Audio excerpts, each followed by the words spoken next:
Good morning, everyone. First of all, I welcome you all to this international conference on disability and inclusion. And your warm presence shall make this conference a success. We hope so. So firstly, let me acquaint you with the rules of the conference to all the participants and attendees of the conference. So please listen and please adhere to these rules for a smooth and efficient session that we are about to have. Firstly, attendees need to rename to their original names as registered. Secondly, attendees need to be on mute. No attendee is allowed to unmute their mic to speak unless they're asked to do so, please. If still this happens, once a warning shall be given, and on second recurrence, the attendee will be removed from the meeting and will not be allowed to enter on any terms and conditions. Fourthly, attendees are allowed to switch on their videos as per their convenience. And attendees are also allowed to type in the chat box if there is any confusion, questions, or issues regarding anything. So these were the rules that we all need to follow. So now that we are well acquainted with rules, let's proceed for the conference inauguration. So I, Astha Thakur, a PhD research scholar from Gujarat National University, welcome you all to International Online Conference on Disability and Inclusion. On behalf of Bhumika Trust, I welcome you to this 3-day conference on disability and inclusion. Disability is a subject more than often that is looked down upon. But here in this conference, we will talk about disability like any other normal social issue, not a plague. So this conference will surely help us impart our views and enhance our knowledge and also acquaint us with issues and challenges when it comes to disability. Disability and inclusion are the two major subjects where inclusion is the essence where one can address equal rights and opportunities as to feel included in the society. So this conference shall highlight some important facets of inclusion when it comes to people with disabilities. So let's begin. I feel immensely privileged to welcome our chief guest for this international conference, Mr. Anand Kishore Saran. I'll give a brief introduction of him. Currently, he is Director of Police, PS to MOS MHA for Home, former Director, Ministry of Shipping, Government of India. He has worked at various key positions in the Department of Telecommunication, Ministry of Communication and IT, and Ministry of Youth Affairs and Sports. He has been known for some major policy initiatives in port development and was associated with the prestigious Sagar Mala project. We feel great, sir, to have you, a person with such in-depth knowledge in the field of administration, law, and vigilance among us today. I would request you to address the audience, sir, please. Good morning, ladies and gentlemen. It's a great honor for me to be here with you as a part of a delegation for this workshop, which is being organized by Bhumika Trust. I have gone through the content of your 3-day the program, and it's a very good initiative by the Bhumika Trust. There are good number of distinguished panelists who will be with you in the next 3 days, and the content of the program is also quite rich. My good wishes to you for this conference, which is of immense importance to all of us. Apart from what brief history that has been given, the introduction that has been given about me, I would like to tell you that I am a parent of a disabled child, and therefore I have been following the development in this field, particularly when it comes to inclusion and the various initiatives which are being taken by the government or by the courts. As a parent of a disabled child, I have undergone through various challenges during his last 15 to 20 years of his academic persuasions. And I have noticed that there is always which the government, despite whatever efforts has been made, the general public and the society, they have to realize this, that this is something where no legislation or initiative by any of organization like you can do. I would briefly like to touch upon a court judgment where Honorable Chandrachud, who is currently the judge of the Supreme Court, in a landmark judgment which was given on 11th February 2021, where he has brought out what exactly we are facing in the society. If I am permitted, I would read out for you so that you can understand the difficulties which we all have faced so far. A citizen, he refers in para 1 of his judgment, and I quote, a citizen who suffers from a writer's cramp has traveled to this court. So this is basically a court judgment where the issue was about a student who was writing his civil services examination, and he has approached the Honorable Supreme Court. So in this context, Justice D.Y. Chandrachud, he says, the grievance is that he was denied a scribe in the civil services examination. The case has run its course through the judicial system as an individual grievance, but its contours present portents of the aspiration of a whole class of persons whose daily engagement with physical disability defines their continuing quest for dignity. Through a maze of statutes, rules, and regulations, the case raises core issues about the actual realization of equal opportunity and access to the disabled. It tests what the law professes with how it deals, how its ideals are realized. The language of our discourse, as much of its outcome, should generate introspection over the path which our society has traversed and the road that lies ahead in realizing the rights of the disabled. Voices such as those of the appellant are a constant reminder of the chasm between the law and the reality. But they also provide a platform for change and evolution towards a better future. So in this judgment, Honorable Justice Mr. Chandrachud has rightly pointed out that there are several pieces of legislations, rules, etc. And despite all this, the society is still struggling to realize the goals which has been envisaged in the Constitution.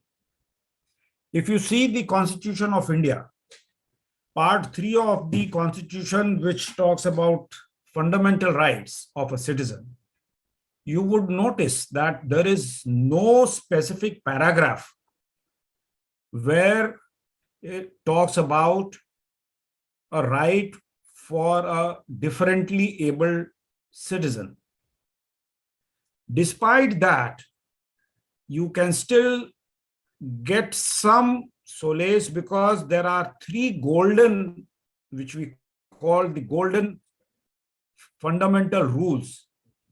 That is Article 14, which talks of right to equality. Then Article 19, which talks about the freedom, the 6 freedoms which has been enshrined in the Constitution. And then Article 21, which lays down that every citizen has the right to life and liberty. So in this context, if you look at the entire constitutional framework, you would realize that the differently able citizens, they too have a fundamental right to live with dignity. And it is in this context, I think this conference, I think, is going to discuss the entire issue in depth. And I'm sure that the panelists, which comprises of academicians, lawyers, and people from the field of disability, I think it is a great effort. And I'm sure that the Bhumika Trust Initiative will help each and every participant to take things forward so that in near future, we will be able to achieve our dream, the dream where everyone will be treated at par and there shall be no distinction between one set of people or the other. You all know that the current Act of 2016, which was enacted and came into force perhaps in the year 2017, it has taken into account so many aspects, including, if you read through the Act, you will find that there are 3 sets of disability that we are talking about. One, of course, it talks about disability. Then it talks about a second category of disability where the threshold has been defined, that is 40% and more, where Chapter 6 and Chapter 7 of the Act provides special focus on those set of individuals who are undergoing special disability having more than 40%. And then there is a third set where you will find that people with more level of disability, and it is accordingly, the legislatures have tried to take care of those class as well. So it is much improved version in comparison to the 1995 Act. And I would urge upon all the participants, of course, many of you may be well aware of it. There were 2 court judgments recently, which was passed by the Honorable Supreme Court. One must go through these 2 set of documents, which actually talks about inclusion. How do we include people having special disabilities? I would share those 2 documents to you. Maybe it can be of much use. It has immensely helped me to understand the perspective, and I am sure this may help you too. The judgment which was pronounced by D.Y. Chandrachud, which runs into 55 pages, actually it is one of a very well written judgment, which is so informative. And I think if you have time, you can go through it as well. So with these words, I would take leave, and I am sure this will help you. This conference will help you to achieve your objectives, and whatever points that we take away from this conference, maybe it will be useful for you and for us also in government, where we can flag those issues and will try to push things for inclusion of the disabled community. I'm very hopeful because I can see so many panelists from various fields, including professors from Gujarat Law University, which is one of the excellent institution. I also find uh, people associated from Hansraj College, which is one of the premier college of the country, and a lot of advocates, faculties from Campus Law Center, where I have been uh, associated with as a student of law. So, with this rich and knowledgeable group of panelists, I think the Bhumika Trust will definitely help us to understand and identify the areas where we still have to work upon. I must say that the program has been well planned, and my good wishes to all of you. God bless you. Thank you. Wow. Thank you so Thank you much, so much, sir. sir. Thank you so much, sir, for your wonderful and inspiring words as well as for enhancing our knowledge. Now, welcoming the keynote speaker for today. She is the first female principal in the history of Hansraj College, Professor Rama. Rama ma'am has graduated from Delhi University with a Master of Arts and Master of Philosophy, TV Media degree. She also received her PhD in journalism and magazine media from this institute. Professor Rama also holds a post-MA diploma in linguistics and translations. Her journalism diploma from Indian Institute of Mass Communication is well known. She also has a degree in Bachelor of Journalism and Communication from Kota Open University. Apart from her academic achievements, Dr. Rama is the author of 9 books, 5 of which are dedicated to the study of mass media and others to the literature and related themes. Her book, Women and Print Media, was honored by India Map magazine and won praise from all its readers. Throughout her teaching career, she received numerous Best Teachers honors. Honestly, I could go on forever about Professor Rama. Ma'am, you are very welcome to share your valuable thoughts. Over to you, ma'am.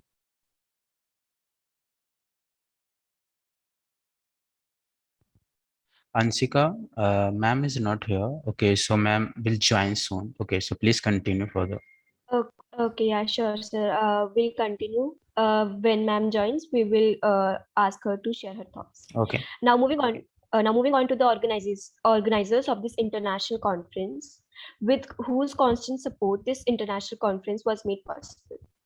First, the Bhumika Trust. The Bhumika Trust was established on February 23, 2021. It was started by 4 friends. 2 of them were individuals with disabilities. The word Bhumika comes from the Sanskrit word Bhumika, a term signifying the role of a human being, in which we all can act as a part of life without expecting anything in return from it. The trust is fully dedicated to work for the benefit, empowerment, upliftment, welfare of the deprived, minority, weaker, unprivileged section of the society as a whole in an organized and a systematic order. Bhumika Trust was founded with the hope to make the society a better place to live. We are working for persons with disability and women empowerment. Our goal is to provide persons with disabilities an inclusive environment to live and provide them with equal opportunities. Another goal is to work for the upliftment of women in the society. Now, our second organizers of this event is Hansraj College. The DAV Managing Committee established the college on June 26, 1948, in honor of Mahatma Hansraj, a pioneer in the area of education. It is now one of the most prominent members of the DAV family of over 700 institutions, as well as one of the Delhi University's large constitute colleges. It has around 5,000 students on its rolls who connect with a diverse group of professors. The college has been in business for providing higher education for over 67 years. It has made a substantial and exceptional contribution to the society in terms of generating numerous dignitaries, researchers, intellectuals, and athletes who have served in various capacities not only in our own country but also on a global scale. Astha, over to you. Yes. So firstly, let's hear the office bearers of Bhumika Trust. Mr. Jayant Singh Raghav sir, please, if you would address the audience. Yeah, so I'm audible and clear. Yes, sir. Yes, You're sir. audible. So it's indeed an immense pleasure for me being there with such a people, such a great people, like our chief guest and the other people who have just joined, and to make it a grand success. So in regard of this conference, if I talk about, so this was a plan of a Bhumika Trust since we were planning from last 3 to 4 months for this international conference. And today we are here to take this up conference and make it a grand success. I hope everyone has gone through everything, the objectives, the expected outcomes of this conference. And moreover, our chief guest has already shown his vision and told how we would be working, and he has also congratulated us for that. And for that, in regard of that, I would like to thank him for his words, for his precious time to give it to us.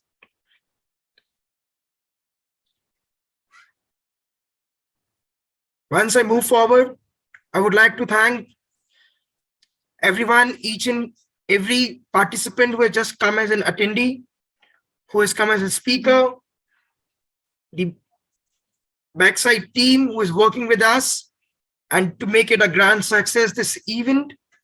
So once again, thank you everyone and for coming and making this event a grand success. Over to you, Asta. Thank you so much, sir. Now, the Vice President of Bhumika Trust, Mr. Shubham Kumar, if you would please address the audience. Very warm morning, I can say. Of the start of the winter has started, and this is in my area. It's kind of a bit of sunshine and bit of chilly winds. So it's kind of lukewarm environment. With all these words, I want to welcome all those dignitaries, and I deem it a honorable pleasure. I can say a great pleasure that I have been given a chance to acquaint you with the mission as well as the vision of the Bhumika Trust. So, starting with the mission, there's a kind of a word that is known as Sarvodaya. Okay, so this word basically it was kind of highlighted by Mahatma Gandhi, one of the great idols I'm very much inspired by. So by Sarvodaya, we means the upliftment of this universe. Okay, upliftment of all the people present in the universe. So the Bhumika Trust, with its mission to play a role without expecting anything from the society and to give it all. It's a kind of trustship relationship where we deem to work with those people who need us, and we want them to cooperate with us so that we can uplift together, we can improve together. And from its establishment, from the first day onwards, I can say that with its great teamwork and our shared efforts, we are going in a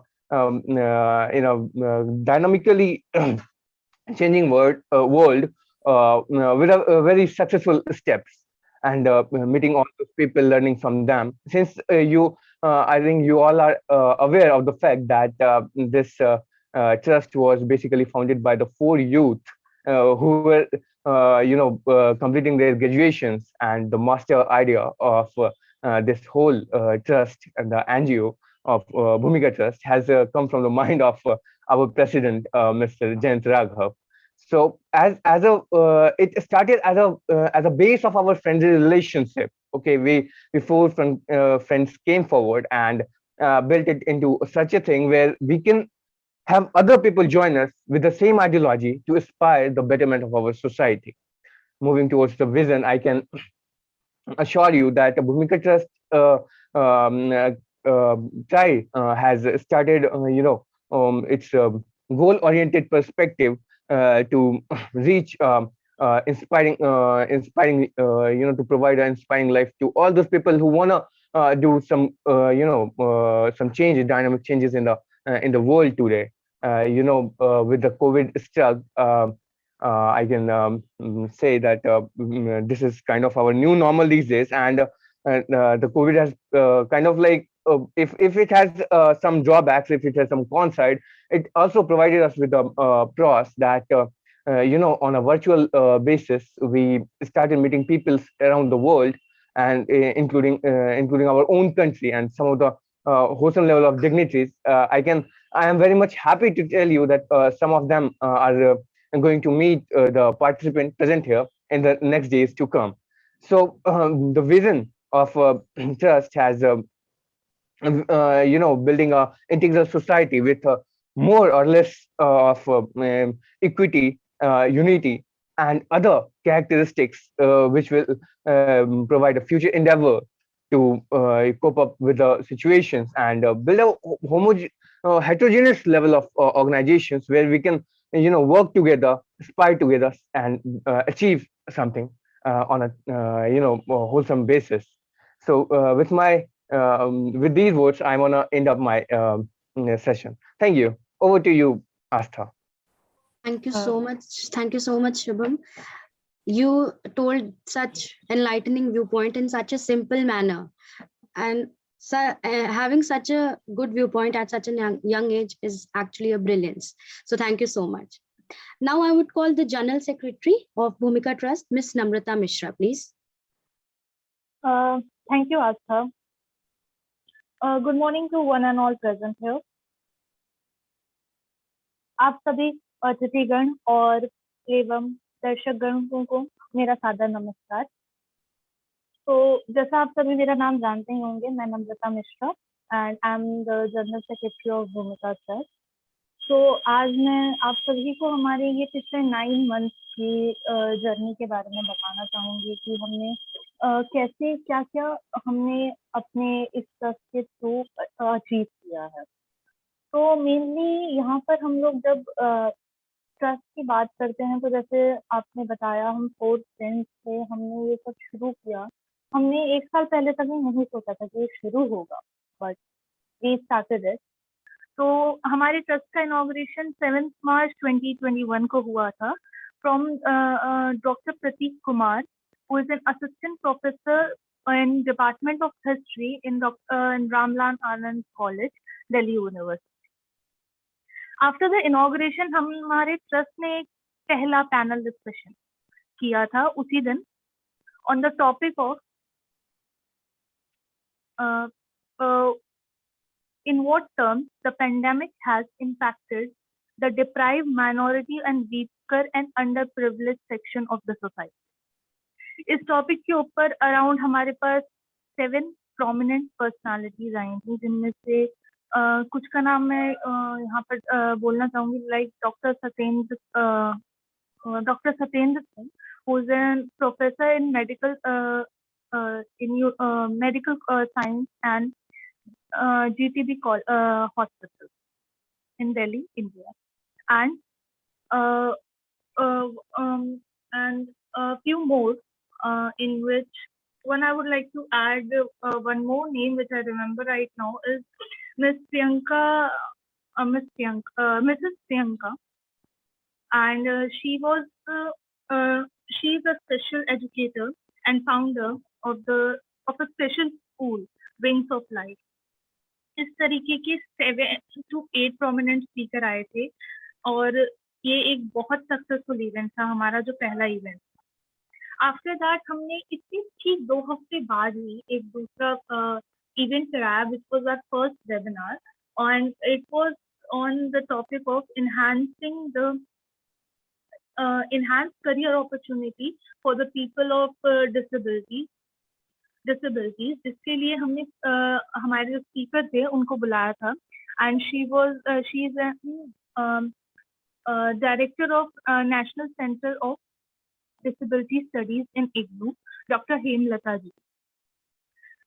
इसके बाद I don't think we have हमने कभी पीछे मुड़ के देखा या कुछ, but we have around in the span of 9 months, we have done around 5 webinars in total, 3 panel discussions, as well as 1 workshop which was for the people of disability, and it was about a special type of vision classes which everyone can see on our YouTube channel as well.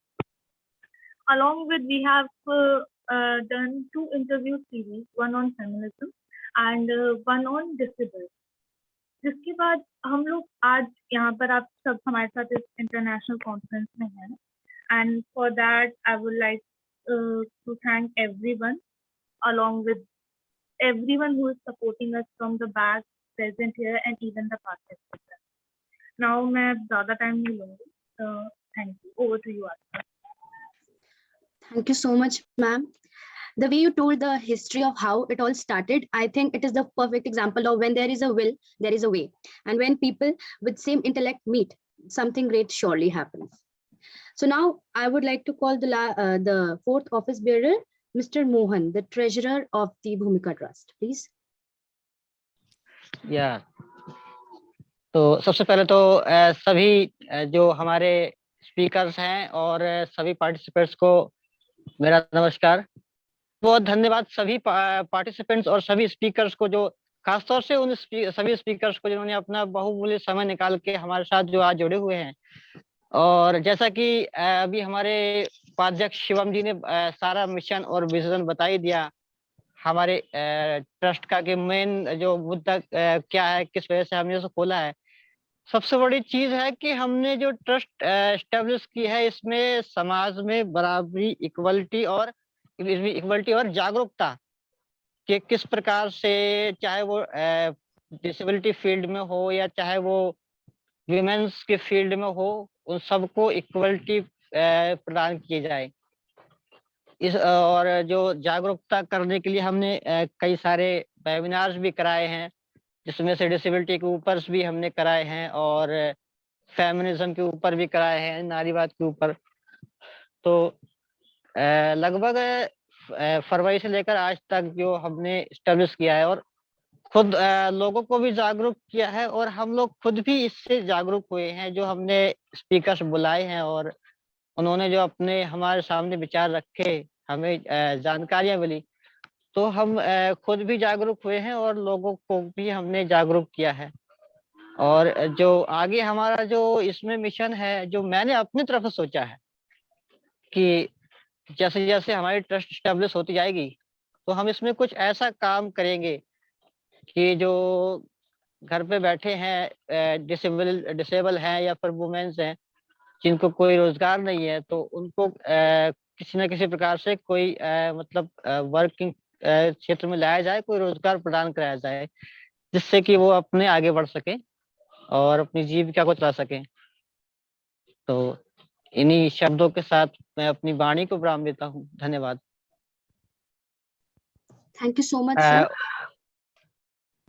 So now we would welcome Mr. Arun Kumar, sir, from Hansraj College. So please, if you would address the audience, please. Thank you so much. Am I audible also? Yes, sir, you're audible. Yeah, thank you so much for giving me this opportunity. Really, it is a very good initiative taken by the Bhumika Trust. And I would like to thank Jen for giving me this opportunity to collaborate with you guys. Okay.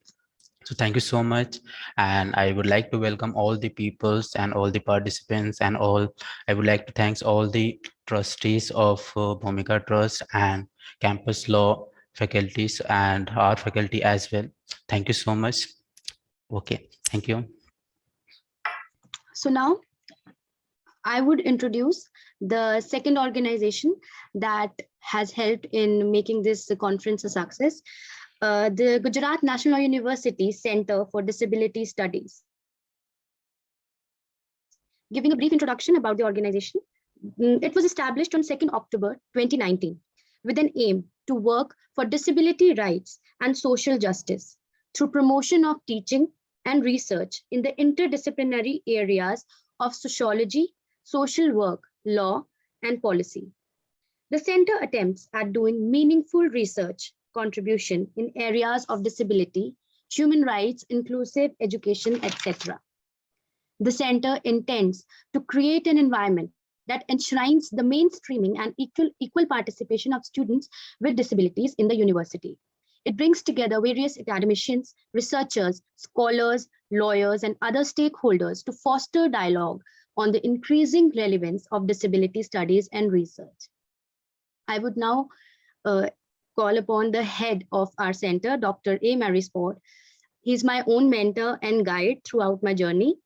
So, giving a brief introduction about Sir, he has had a teaching experience of 9 years at Gujarat National University. He has authored various research papers, such as Legal Aid and Women with Disabilities on first CUSB National Online Conference on Women Empowerment and Role of Legal Services Authority, and another paper titled Inclusive Work Environment Policy for Disabled Employees in the Government Institutions, Ensuring Fair and Just, in 6th International Conference on Law and Economics 2020. Mary Sports, sir, if you would please like to share your views. Thank you, Asa. I hope I am audible, right? Yes, sir, you're audible. Yeah. And thank you, Jain sir and Bhumika Trust. And thank you, Arun sir, for giving me this opportunity to work with you and collaborate with you. In fact, GCDS, since its inception, is working for various events. And especially this center is focusing on disability oriented research. And first of all, I would like to wish everyone for a happy disability day. Let us cherish the disability and have a right-based approach. Let us not feel a disability is a kind of taboo, or it's a kind of stigma, or it's a kind of curse. Let us cherish and let us view that they are also having everything. So this is my appeal to everyone.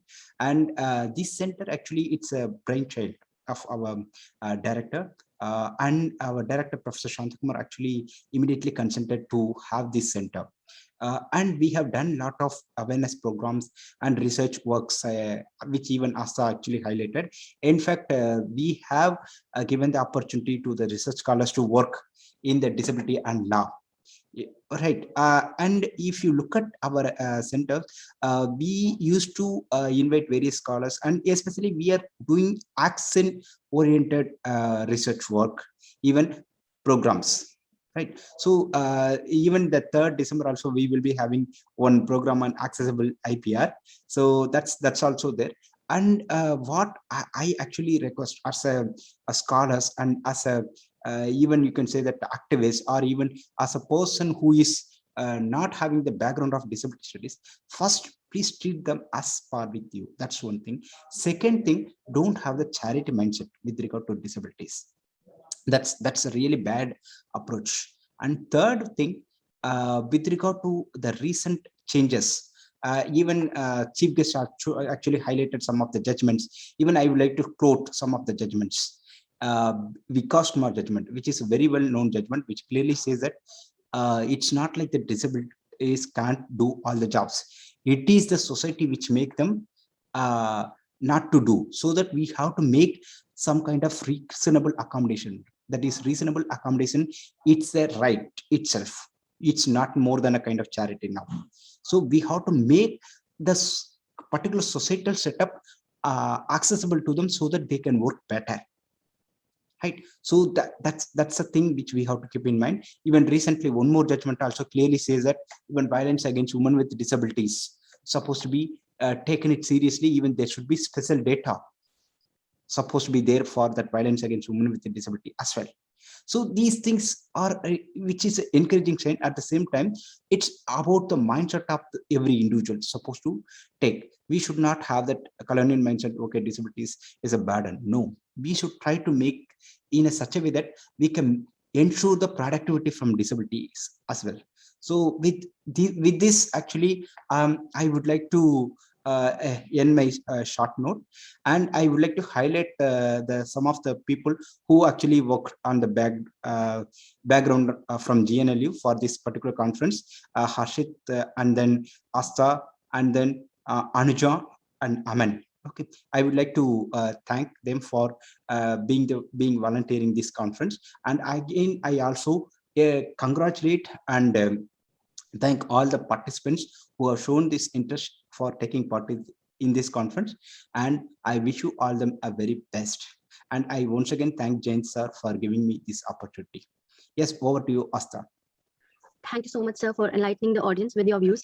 And coming from a law background, as in the beginning, Anand sir also pointed out the golden triangle we call of constitution, which has led to big changes in the field of disability and inclusion, be it implementation of United Nations Convention under Article 24, be it inclusive education, or be it the mention of inclusive education in our new education policy 2020. So yes, there are great works that have been done. I would like to call upon Baljeet Kaur ma'am. She is the convener for EOC, a prominent assistant professor of computer science from Hansraj College. Ma'am, please, you're very welcome to share your thoughts.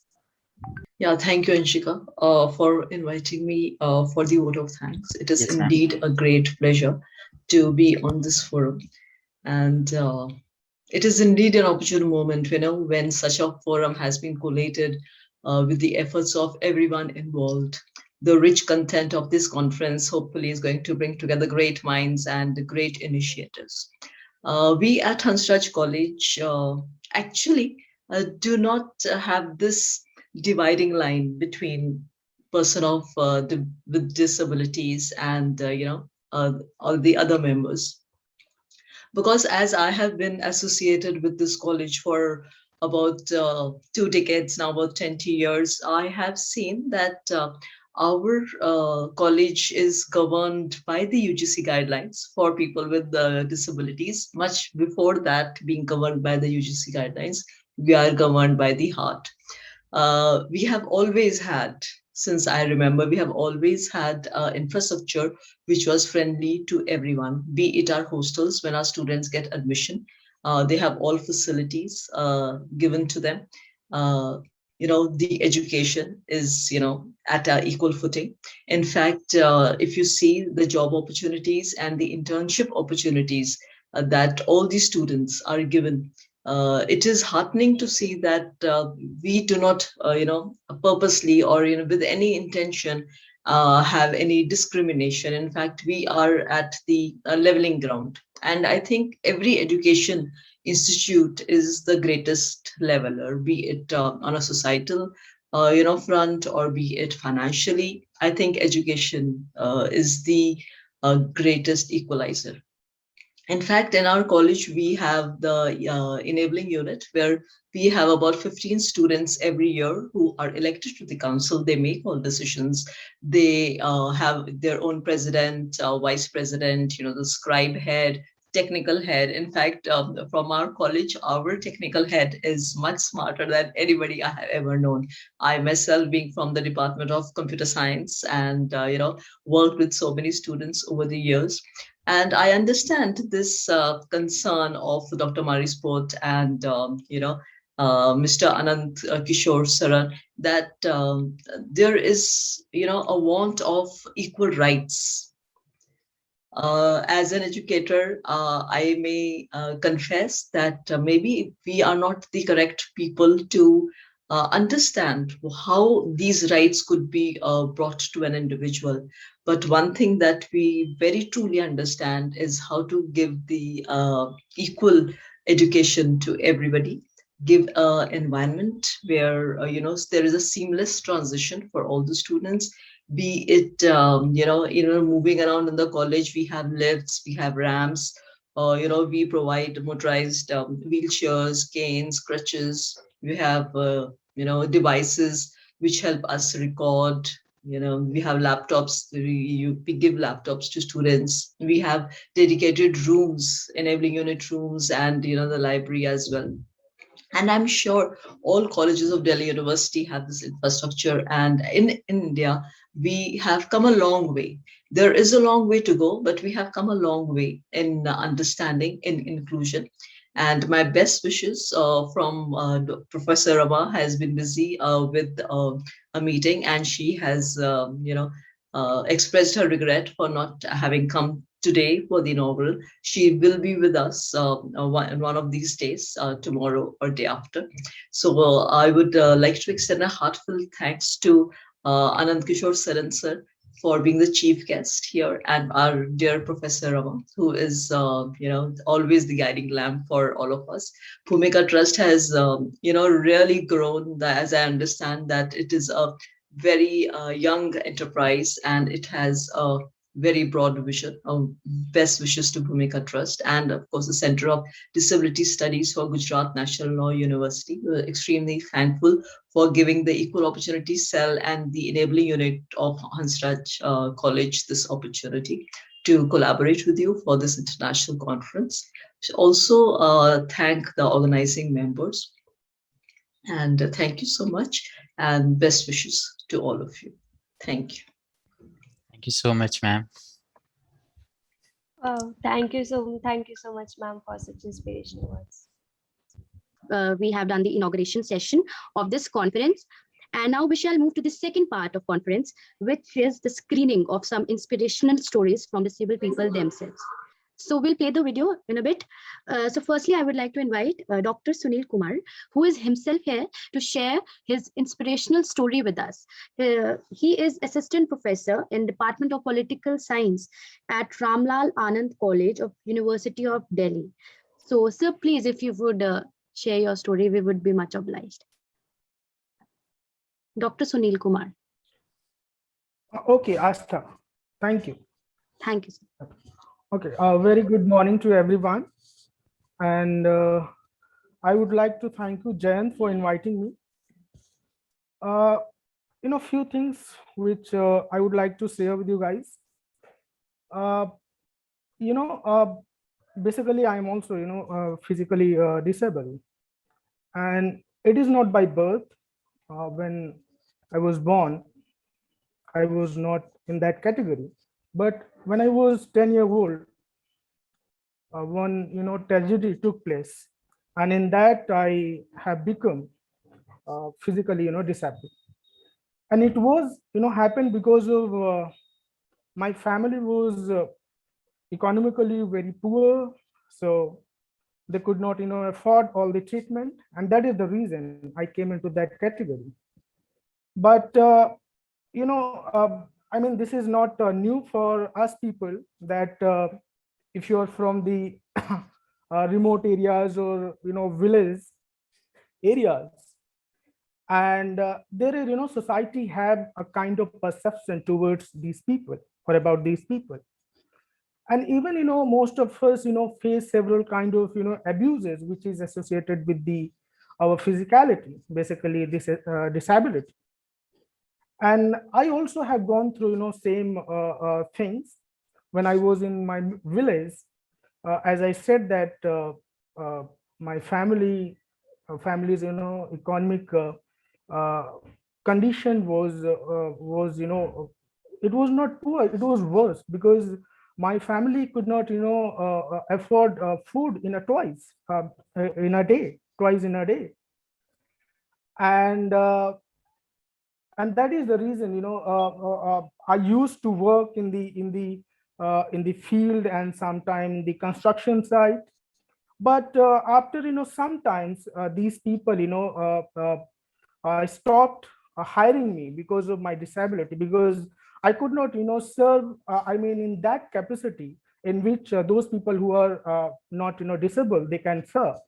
So they stopped hiring me. And and that is the reason I realized that the only thing which can change my situation or my status in the society, it is education, because I had not had I mean other way out. And then because I passed or I completed my matrix in 2005, And my elder sister, she got married in 2002, and she was, she is still, living in Lucknow. So when I was passed, I completed my matric. I approached my sister that I wanted to come to, Lucknow to pursue my education. So if you accommodate me, then only, I can complete my rest of, the further, education. And yes, my sister, accommodated me, and I started my 10th plus 2 in Lucknow. But after 2 years, uh, because of me, my sister started facing several kind of challenges from the her societies, her families, and she was even sometimes abused, and sometimes was beaten by the family member because of me, because the entire uh, I mean, the entire, we can say, expenditure was giving my sister. So because of me, she had to face lots of challenges. So all these things I have seen. So I also again I realized that after completing my 10th plus 2, how would I continue my education. And then again I approached one of my relative. uh, Basically he was running an NGO. So I asked him, sir, I want to pursue my graduation, so can you help me in this regard, because at that time I had not had a home to live. So he said to me that, okay, if you want to continue your education, I have office. So if you are if this is okay with you, if you can live in this office, so I have no issue. But you have to wake up in the early morning, because you have to leave this place before 9 a.m. and you have to come back after the 5 p.m. So I said, okay, no issue. And 3 years, I spent uh, I spent my time in that office, and I completed my graduation. And then again the same question, and after completing graduation, I got into Baba Saheb Bhimrao Ambedkar Central University, which is in Lucknow.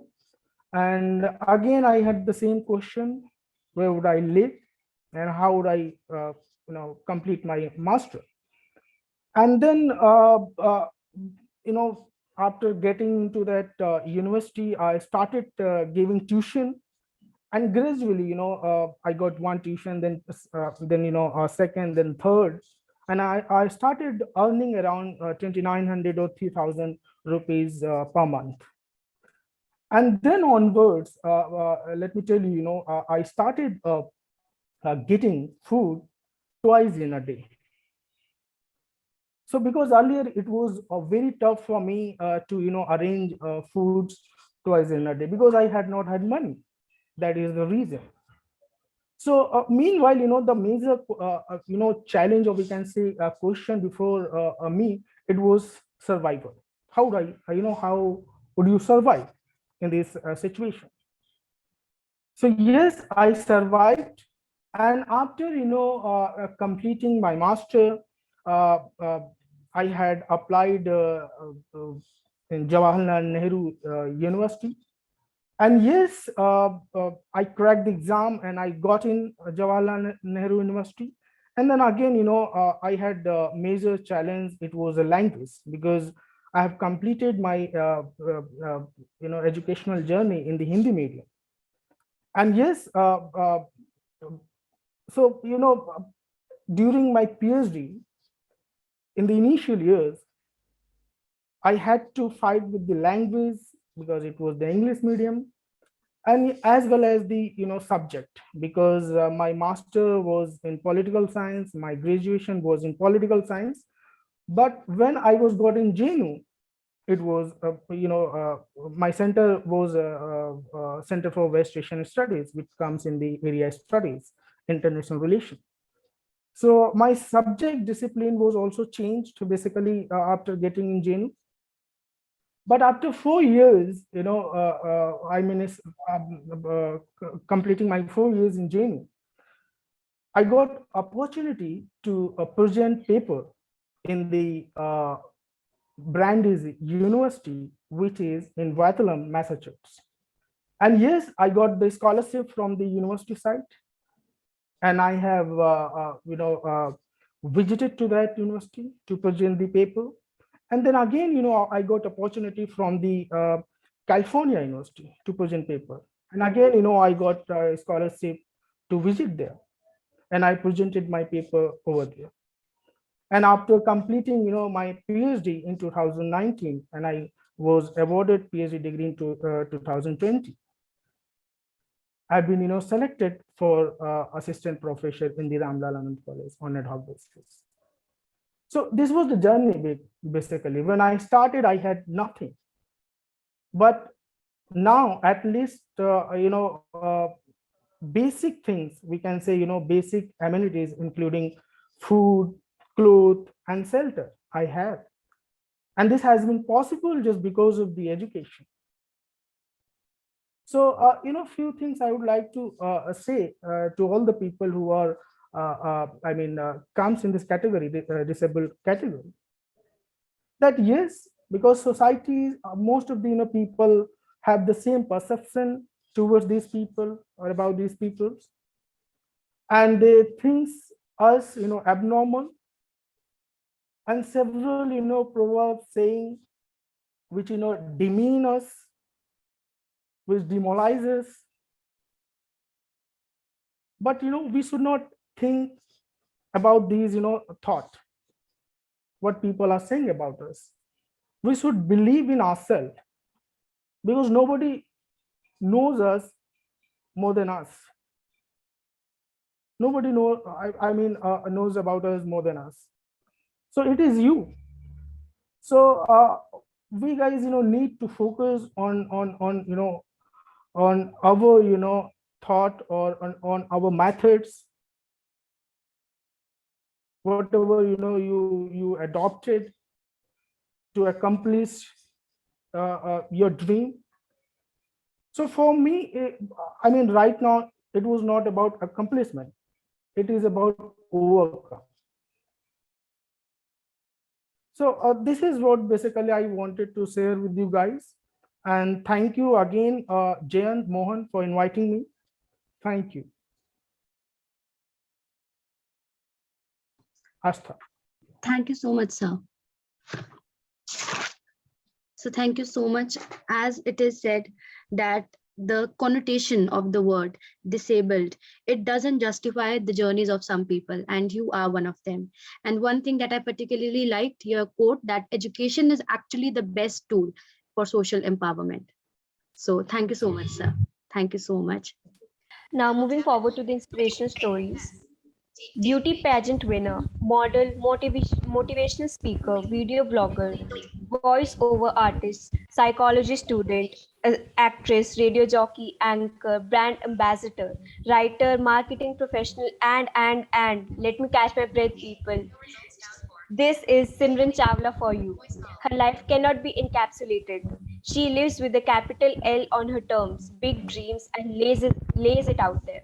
A testimony on the credo that anything can be imagined and sought after can be achieved. Hard things come our way, not to stop us, but to call out our courage and strength. Good morning, everyone. I'm here in front of you all to tell you my life story. The quote that I said in the beginning is absolutely based on my life story. I was born with normal eyesight, but at the age of 5, due to medicine reaction and fever, I lost my sight. The medicine reaction was so bad that I got burning blisters all over my body. I was admitted in the hospital for a month. My hair came off, my nails fell off, my teeth went off. I lost my weight and I was just left to 15 kgs. I couldn't eat anything at all. I was kept on food pipes and glucose. It was a complete nightmare. My parents used to cry when they saw me suffer like this. But after a little while, everything got okay. I was discharged from the hospital, but the reaction that was on my body that had affected my eyes, and I lost my eyesight. I was gifted with a new life, but without sight. My parents took me to nearly every hospital in India, but the only thing the doctors said was wait, wait, and wait. Because my eyes got dry, and whenever I used to cry, the tears didn't come. My right eye got 8-9 surgeries, and it got transplanted too, but nothing changed. The only difference that was there was I started identifying the colors. I could see colors, and my world then became full of colors.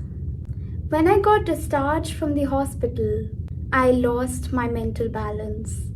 I used to hit my head on the wall when my mom was not around. It felt as if my whole world turned dark. I was studying in a regular school, but because of my visual impairment, I couldn't study there. When I used to sleep and wake up in the morning, my lips used to stick together and I couldn't speak anything at all. My dad used to come back from the shop and open it with some medicine. A lot of blood used to flow out. That was horrific. But you know what? All those hard things, those obstacles come on your way to help you grow. At that time, everything seemed dark. But now when I look back, I can see the dots that connect with each other to form a beautiful picture of life that I have right now. It was not easy at all. But when you accept your disability, when you shift your focus from the negative to the positive, when you shift your focus from the things that you don't have to the things you have, that's what that makes the difference. That's what I did. My parents admitted into National Association for the Blind RK Puram, from where I learned Braille.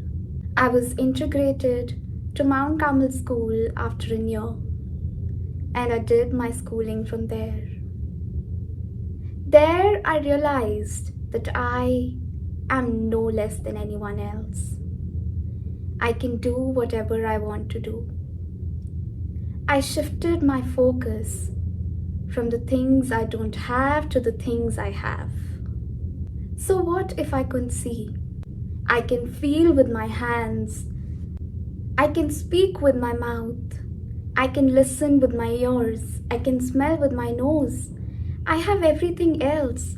Then why am I focusing on the thing that I don't have? This is what that made me realize that yeah, I can do whatever I want to do. So here I am in front of you talking about my life story. Those school years were also not easy, but passing out from the non-medical science background with 93% in 12th boards, that made me feel proud. I got into my dream college, Hansraj College, Delhi University, and I was the president of Enabling Unit Hansraj College, who is the partner in this event.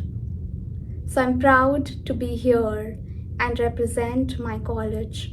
Back in 2016-17, I got an opportunity to participate in a beauty pageant which was held specially for visually impaired girls in Mumbai. It was a national level competition And when I participated, I didn't know that I will win that competition. And when I won that competition, I was crowned by the Bollywood star John Abraham. That was one of the moments that I cannot ever forget. To succeed in life, you have to face challenges. In Princess India 2016-17, I faced many challenges.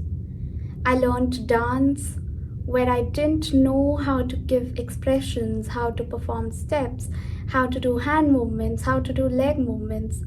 I practiced day and night. In that dance performance, I had to take rounds and rounds and rounds, and I didn't know whether I was facing the audience or not. That was the biggest challenge. But on the final event, I performed well.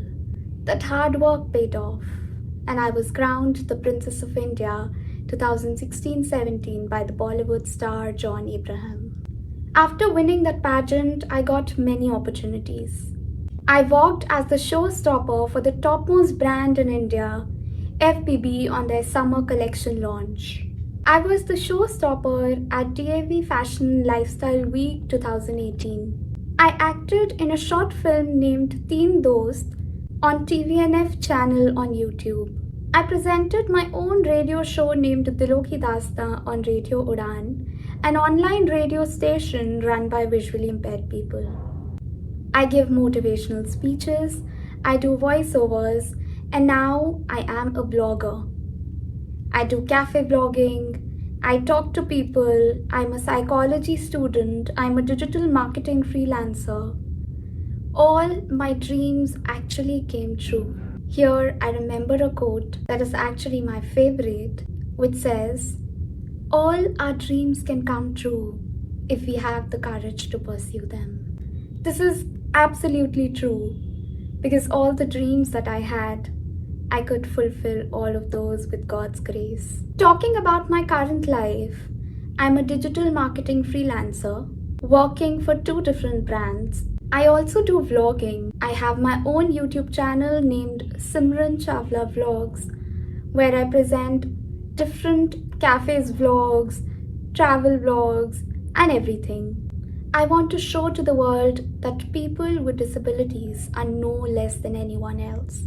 They are as equal as everyone, and that is why I started my YouTube channel where I present different vlogs. I'm presenting Dilo Ki Dasta Season 2 on Radio Udan even now. It's currently going on and it's being aired every Sunday at 8 p.m. on Radio Udan. The challenges, the hardships, the obstacles, everything will come on your way. But we have to go on. We don't have to stop.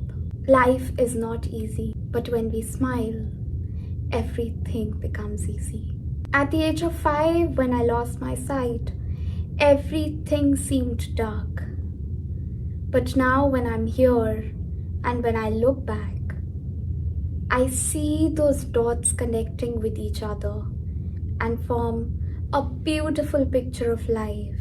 Everything happens for a reason, and we have to find that reason and live our life to the fullest. My message to everyone through my life story is that life is really too short.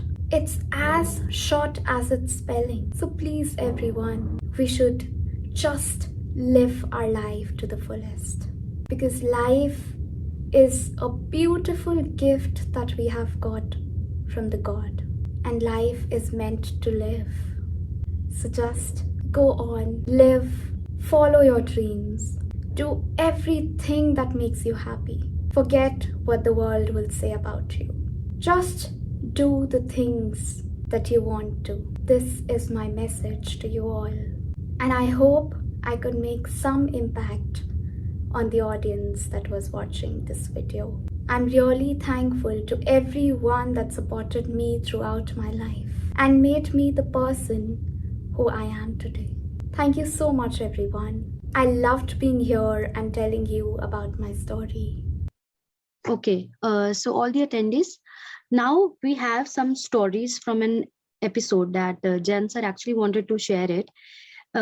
We have some stories of inspirational stories of people with disabilities, which we have sorted down from an episode that was aired on television few years ago. So might be many of you have seen this, but then again, I don't think there's a restriction or any kind of time limit when it comes to hear an inspirational story, as it rejuvenates the confidence and conviction. So we will know how people, different people, aimed at changing their disability to their diversity and developed some extraordinary skills within them. So, sir, if I may share the screen, then I'll start the video. Yeah, you can share your screen. Yes, sir. Give me a second, please. So firstly, there's story of a small girl, Shreya Chaturvedi from New Delhi, a small one with big dreams. She is the strongest girl I found, with one of the strongest mothers, and she tells us her mom's struggles and role of her teachers in her growth. So let's just hear her story first. 11 साल की श्रेया चतुर्वेदी अपनी मां प्रतिभा के साथ नई दिल्ली में रहती हैं। घर में और कोई करे चाहे ना करे, लेकिन मॉम इतना प्यार करती है मुझसे। गॉड,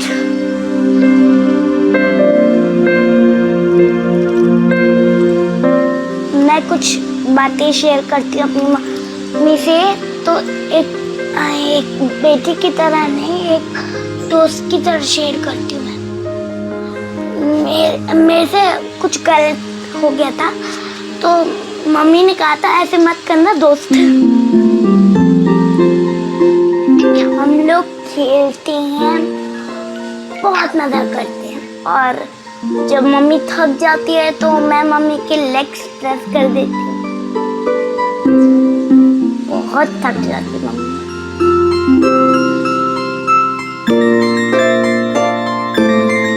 बनती तो नहीं है ड्राइंग, लेकिन बनाने की मैं उसे कोशिश करती हूँ कि बन जाए कैसे भी करके। मैं टीचर बनना चाहती हूँ या डॉक्टर। जो मेरे फ्रेंड्स चल रहे हैं तो मुझे उन्हें देख के अच्छा लगता है। मुझे कभी कभी ऐसा लगता है कि काश मैं भी चल पाती, लेकिन मैं नेगेटिव फील नहीं करती। मेरी मम्मी कितनी तकलीफों से गुजर रही है, कितने ऑब्स्टिकल से गुजर रही है, तो मेरे को चलना सिखाओ। लेकिन शायद भगवान धीरे धीरे मुझे चलाना सिखाएंगे। I love my mom, I love my teachers, I love my school, I love my house. खुश हूँ भगवान ने मुझे जो दिया है, जैसी भी मैं हूँ, मैं खुश हूँ।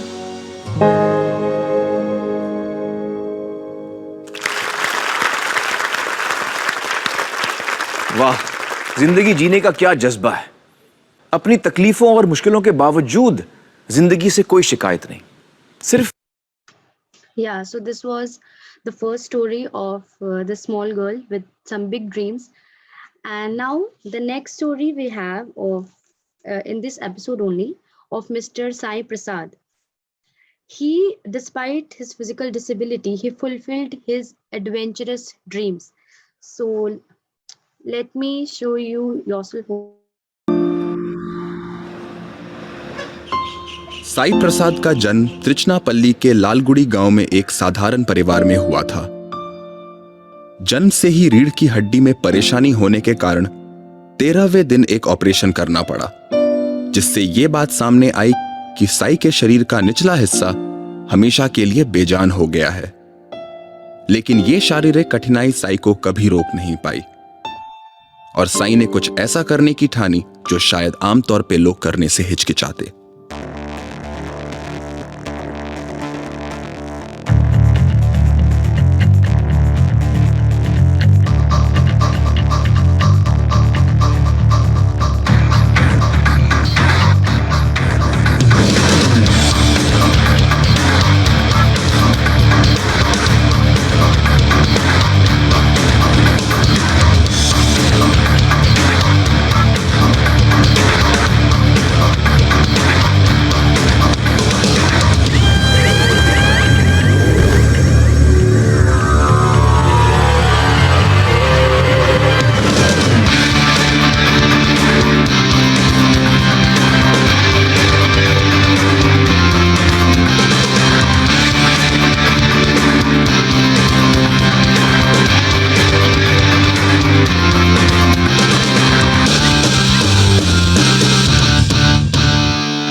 साई, मुझे बताइए, ये जो स्काई डाइविंग आपने की है, मैंने भी बड़ा सोचा है, कभी कभी मैं सोचता हूँ मुझे भी करनी है, मेरी वाइफ और मैं डिस्कस करते हैं स्काई डाइविंग करना है, लेकिन मुझे बड़ा डर लगता है, मैं बहुत नर्वस हो जाता हूँ। आपने कैसे हिम्मत जुटाई और आपने ये क्यों किया? पहले तो मुझे ये बताना चाहिए कि मैं आपकी मूवीज़ का बड़ा फ़ैन हूँ, स्पेशली रंग दे बसंती का। ओके। उसमें आप देखते हैं भगत सिंह का कैरेक्टर होता है जो कहता है कि जो ऊंचा सुनते हैं उन्हें एक धमाके की ज़रूरत होती है। हाँ हाँ। और उस डायलॉग से मैं बहुत प्रभावित हुआ और मैंने ये सोचा कि मुझे भी कुछ धमाका करना चाहिए ताकि लोग सुने, ये सुने कि अगर कोई बच्चा विद डिसेबिलिटी एक मामूली गांव में पैदा हो, जो बस चढ़ने से डरता हो, जो एग्ज़ाम को लेट जाने से डरता हो, जो 3-3 मालियाँ चढ़ने से डरता हो, जिसको मुश्किल ही होती है हर एक बात पे, वो कुछ ऐसा कर दिखाए कि ना अपना देश ही नहीं पूरा दुनिया दंग रह जाए। तो इसलिए मैंने किया। साई, मुझे बताइए कि आपकी ये अवस्था, शारीरिक अवस्था, ये बचपन से है? हाँ, ये बचपन से है। तो आपके पेरेंट्स काफ़ी अपसेट हुए होंगे ये सुनकर? मुझे तो ये याद नहीं कि ना मेरे पेरेंट्स कभी अपसेट हुए थे, मुझे ये भी याद नहीं कि वो कभी निराश हुए। वो हमेशा मुझे बता रहे थे कि तुम्हें पढ़ना है। अच्छा। क्योंकि तुम अभी साधारण हो और हम तुम्हारे साथ हैं, हम सब मिलके तुम्हें एक बेहतरीन स्टूडेंट बनाएंगे और हम सब तुम्हें बेहतरीन इसलिए बनाएंगे क्योंकि वो एक ही चीज़ हम तुमको दे सकते हैं, बाकी सब तुम्हें अपने आप खुद करना पड़ेगा। जी। तो और उन्होंने वो करके दिखाया। तो मुझे बताइए कि आपकी एजुकेशन कैसे रही? आप एक सामान्य स्कूल में गए या कोई स्पेशल स्कूल में गए? नहीं, मेरे पेरेंट्स ने एक ठान ली थी कि वो मुझे एक सामान्य स्कूल में ही बेचेंगे और कुछ भी हो, मैंने 4 से 5 स्कूल तक पढ़े। क्यों ये 4-5 स्कूल अलग अलग क्यों आपको चेंज करने पड़े? अक्सर प्रिंसिपल्स और टीचर्स का मेरे पेरेंट्स से डिस्कशन होता था कि आपका बच्चा दूसरे बच्चों पर इन्फ्लुएंस कर सकता है, तो अच्छा। वो मुझे नहीं बोलते थे पर मेरे पेरेंट्स को बुला लेते थे कि ये स्कूल से आप हट जाओ। At the end of academic year, हाँ, वो बहुत काइंडली बोलते हैं। तो आपको कैसा उस वक्त फील होता था? पहले तो निराश होते हैं, बाद में आपको आदत पड़ जाती है और आप वेट करते हैं कि कब बोलेंगे ये, तो आप पढ़ना शुरू करते हैं और उनको आंसर देना शुरू करते हैं एक परफॉर्मेंस से। जी जी। मुझे बताइए, स्कूल से निकल के कॉलेज में आपका क्या अनुभव रहा? कौन से कॉलेज में आप गए, क्या आपने पढ़ाई की? मैं Chaitanya Bharathi Institute of Technology Hyderabad में पढ़ा। अच्छा। मेरा एडमिशन हुआ था मेरी मेरिट पे, पर ऐसा क्या होता है कि वो सिटी या शहर बहुत दूर हो जाता है जी। तो इससे पेरेंट्स को बहुत डर हो जाता है जिसने पढ़ाई कैसे मैनेज करेंगे आप? हाँ, ये उनको थॉट्स आते हैं। एग्जैक्टली। तो हमने एक घर ढूंढी वही शहर में, पर मुझे अभी इंफ्रास्ट्रक्चर प्रॉब्लम होता था। अगर 40 लोग बैठ सकते हैं उस बस पे, उसमें 400 लोग बैठते हैं, तो उसमें मैं जाकर कैसे बैठूं और एग्जाम के दिन मैं कैसे जाऊं? और कोई मुझे पूछता है कि साई तेरा नंबर 1 प्रॉब्लम क्या है, तो वो मेरा डिसेबिलिटी नहीं है, अपने कंट्री का इंफ्रास्ट्रक्चरल डिसेबिलिटी है। तो जब मैं कॉलेज पहुंच गया मैंने एक स्कूटी खरीदा, उसके 2 साइड व्हील लगाए और उस पे चल पड़ा रोज। तो वो स्कूटी का डिज़ाइन देख के लोग हंसते थे और बच्चे दौड़ के आते थे और पूछते थे कि ये क्या है। तो एक अजीब तरह की जिंदगी बन गई थी, पर मजा भी आता था कि कुछ कोशिश कर रहे हैं हम। जी। मुझे बताइए, आपके रिजल्ट क्या आया? मैं यूनिवर्सिटी में टॉप 5 में से एक लड़का था। यूनिवर्सिटी में टॉप 5 में आया, वाह।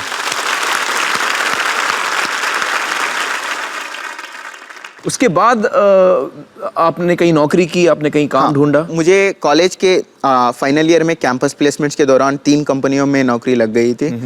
तो मैंने इन्फोसिस टेक्नोलॉजीज को चुना। तो पहली बार मेरे पेरेंट्स को डिसीजन लेना पड़ा कि वो मुझे अकेला छोड़े कि नहीं। और फाइनली 22 साल के बाद उन्होंने एक परमिशन दिया कि चलो तुम अकेले जियो। तो मैं गया मैसूर में ट्रेनिंग करने के लिए और मैंने उनका इंफ्रास्ट्रक्चर देखा। तब मुझे पता चल गया कि मैं कितनी कामें कर सकता हूँ। खाना पकाने से लेके, कपड़े धोने से लेके, ट्रैवल करने से लेके, and at the end of the day पढ़ने को इंक्लूडेड। तो 22 साल की ज़िंदगी में मैं हर चीज़ के लिए अपनी माँ को पुकारा करता था कि माँ मुझे ये चाहिए, माँ मुझे वो चाहिए। और 4 महीने जब मैं अकेले इन्फोसिस में रहा, मुझे याद भी नहीं आया कि मुझे खुशी हो रही थी कि मैं चीज़ें अपने आप कर रहा हूँ। जी। तो तब मैं ये जान गया था कि अगर इंफ्रास्ट्रक्चर फैसिलिटी हो तो मैं पहली बार इंडिपेंडेंट लाइफ जी सकता हूँ खुद अपनी कंट्री में। बिल्कुल। बिल्कुल। इन्फोसिस के बाद क्या हुआ? मैंने एक डिसीजन ली कि मैं अमेरिका जाऊंगा और आगे जाकर पढ़ूंगा। वहाँ क्या अनुभव रहा आपका अमेरिका में? पहली बार ज़िंदगी में मैं एक विदेश चला गया। शिकागो के एयरपोर्ट पे मैं अकेला खड़ा हो गया। मैंने खुद एक बस चढ़ा और बस चढ़कर एक यूनिवर्सिटी पे गया। यूनिवर्सिटी में एक रैंप के ज़रिए मैंने बस से उतरा और जो मेरा अपार्टमेंट था उसके अंदर गया और ये देखकर दंग रह गया कि जो यूनिवर्सिटी है उसने पहले ही मेरी डिसेबिलिटी पर रिसर्च कर ली है और पूरे घर को मेरे विकलांग के मुताबिक एक्सेसिबल बना दिया था। तो इस बात को लेकर मुझे आज भी अचंभा होता है और गुस्सा भी आता है अपने देश को कि अपने देश में ये क्यों नहीं होता। अपने देश में हमें ये क्यों बताया जाता है कि ये तुम्हारा पाप है या इट्स योर फेट कि तुम सफ़र कर रहे हो, ना कि एक फैसिलिटी बना दिया जाए जिससे लोगों को मेरी डिसेबिलिटी ही नज़र ना आए। बिल्कुल। एक फंडामेंटली डिफरेंट अप्रोच था मैंने यूएस में देखा कि उन्होंने जो मेरी डिसेबिलिटी थी वो एक अच्छे इंफ्रास्ट्रक्चर से नलीफाई कर दी थी ताकि मैं अपने एबिलिटी पे फोकस करूं और मैं बस आगे बढ़ता गया और इतना ऊंचा पहुंच गया कि शायद स्काई डाइविंग भी कर लिया था। साई, आपकी ज़िंदगी की कहानी बहुत ही इंस्पायरिंग है और मुझे यकीन है कि आज इससे बहुत लोगों को प्रेरणा मिलेगी। बहुत बहुत शुक्रिया हमसे बातचीत करने का। Thank you so much. दोस्तों, जिस बात को साई ने अपनी कामयाबी का श्रेय दिया। So this was the story of Mr. Sai Prasad. So we came to know that reaching to this point in life when he could do skydiving, but firstly he had to face many challenges throughout his life, and how inclusion could play a great and the big role in his life and in life of any person with disability. He even shared a light on infrastructural disability, which is actually a big issue in especially our country. So he shares his experience of infrastructural inclusion and how it made it easy for him and live his life alone and independently without any support. So yeah, this was Sai Prasad's story. Now another story of Mr. Krishnakant Mani, who is a software engineer and works in research at IIT Bombay. As you will see his video, he seems to be a very happy-go-lucky person who is successful in pursuing his hiking adventures even, despite the disability of visual impairment. So firstly, I would like you to see his video. बचपन से ही कुछ अलग थे कृष्णकांत माने। 3 साल की उम्र तक पहुंचते पहुंचते आंखों में कुछ तकलीफ होने लगी। धीरे धीरे आंखों की रोशनी पूरी तरह चली गई, लेकिन जिंदगी से इश्क कम नहीं हुआ। मुश्किलें आई पर पढ़ाई जारी रखी। यहाँ से शुरू हो गई अलग से खास बनने की तैयारी।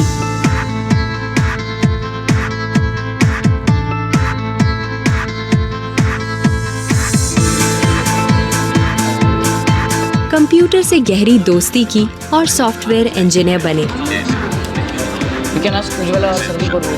आज आईआईटी में बतौर प्रोजेक्ट लीडर 20 लोगों की टीम का नेतृत्व करते हैं। खाली वक्त में कविताएं और लेख लिखते हैं। मुश्किलों से लड़ने की पुरानी आदत है, इसीलिए मुश्किल पहाड़ों पे चढ़ने का शौक भी रखते हैं।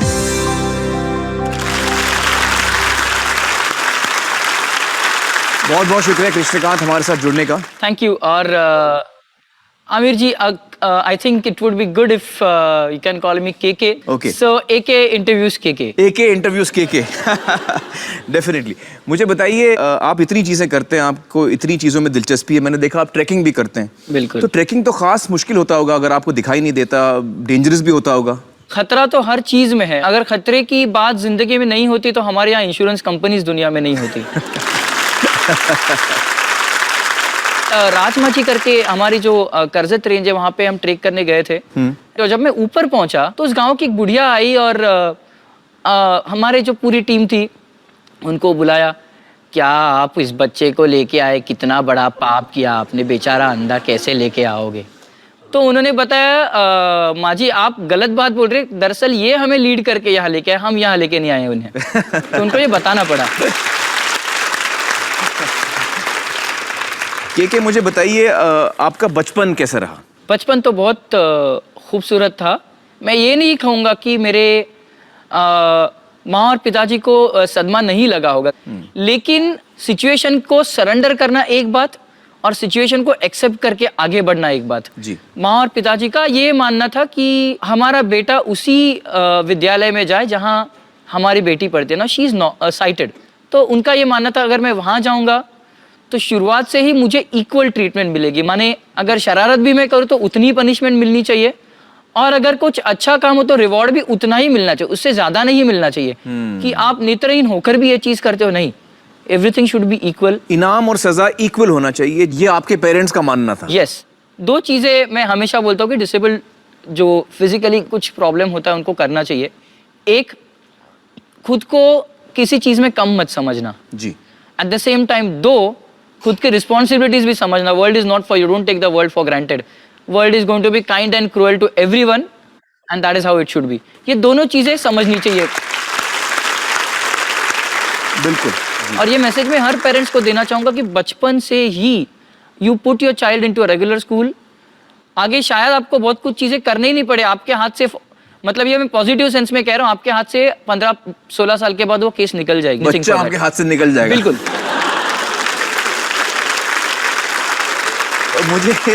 मुझे यहाँ पर मिस्टर मिसेस माने से एक सवाल पूछना है। मुझे बताइए कि के जब छोटा था और स्कूल जाने की उम्र हुई उसकी, तो आपके मन में ये बात थी कि इसे एक रेगुलर स्कूल में भेजना है? हम वही चाहते थे कि एक ही स्कूल में दोनों बच्चे जाए जी, एक ही जगह पढ़े जी, लेकिन वो मुमकिन नहीं था। क्यों? क्या कठिनाइयों का सामना करना पड़ा?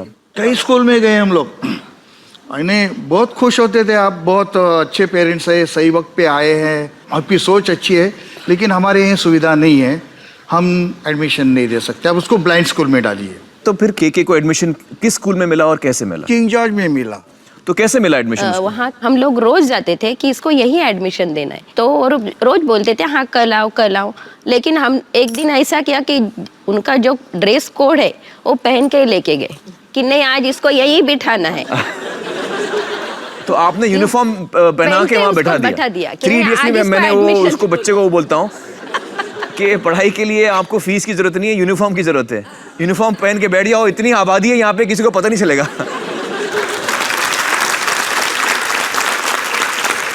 सर मैं सबको बोलना चाहती हूँ, माँ बाप ने उसको यानी स्वीकार किया बच्चे को, हैंडीकैप बच्चे को, तो जरूर सब जन उसको स्वीकार करें, लेकिन आप घर में उसको इधर मत जाओ उधर मत जाओ, आप गिरोगे, इसके साथ मत खेलो उसके साथ मत खेलो। लेकिन बचपन से मैंने उसको सबके साथ ही रख दिया था। तो जूनियर केजी में गया तो मैं टीचर को बोला था ये देख सकता नहीं था इसलिए खेल नहीं सकता, ऐसे नहीं, इसलिए वो सब इसमें जब वो स्कूल में 20,000 लड़के बच्चे पढ़ते हैं, रोज कई लोग बच्चे गिरते थे, स्टिचेस होते थे, वहाँ डॉक्टर था, तो इसको आप अलग क्यों समझते हो?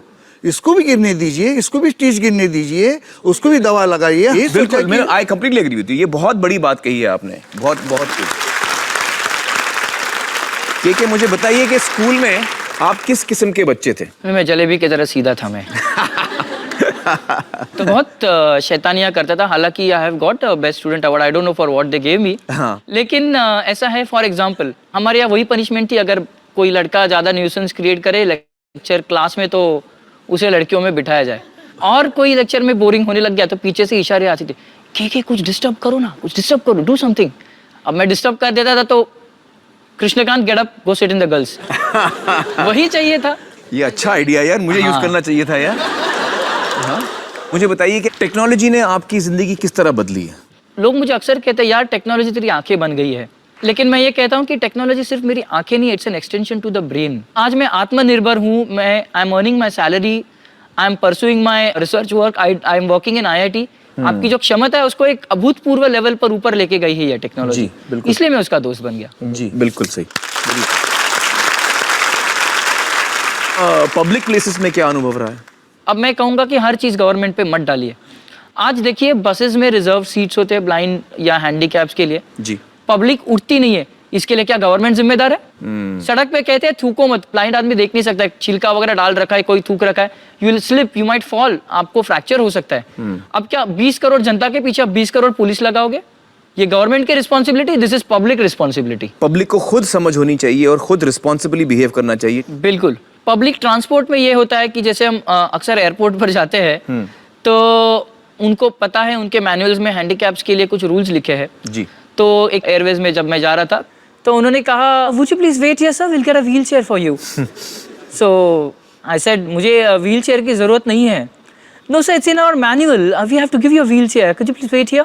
तो मैंने बोला ठीक है, आप मुझे व्हील चेयर दे दीजिए, तो मैं कहीं भी इसको टकरा जाऊंगा, मेरी जिम्मेदारी नहीं, किसी को कुछ लग जाएगा, सामान गिर जाएगा वगैरह। So she said no, will give you an escort along with it. मैंने हाँ, मैंने बोला जब मैं एयरपोर्ट में अंदर आया आपकी काउंटर की तरफ, तब क्या मैं व्हील चेयर पर आ रहा था? क्या मैं चल नहीं सकता हूँ?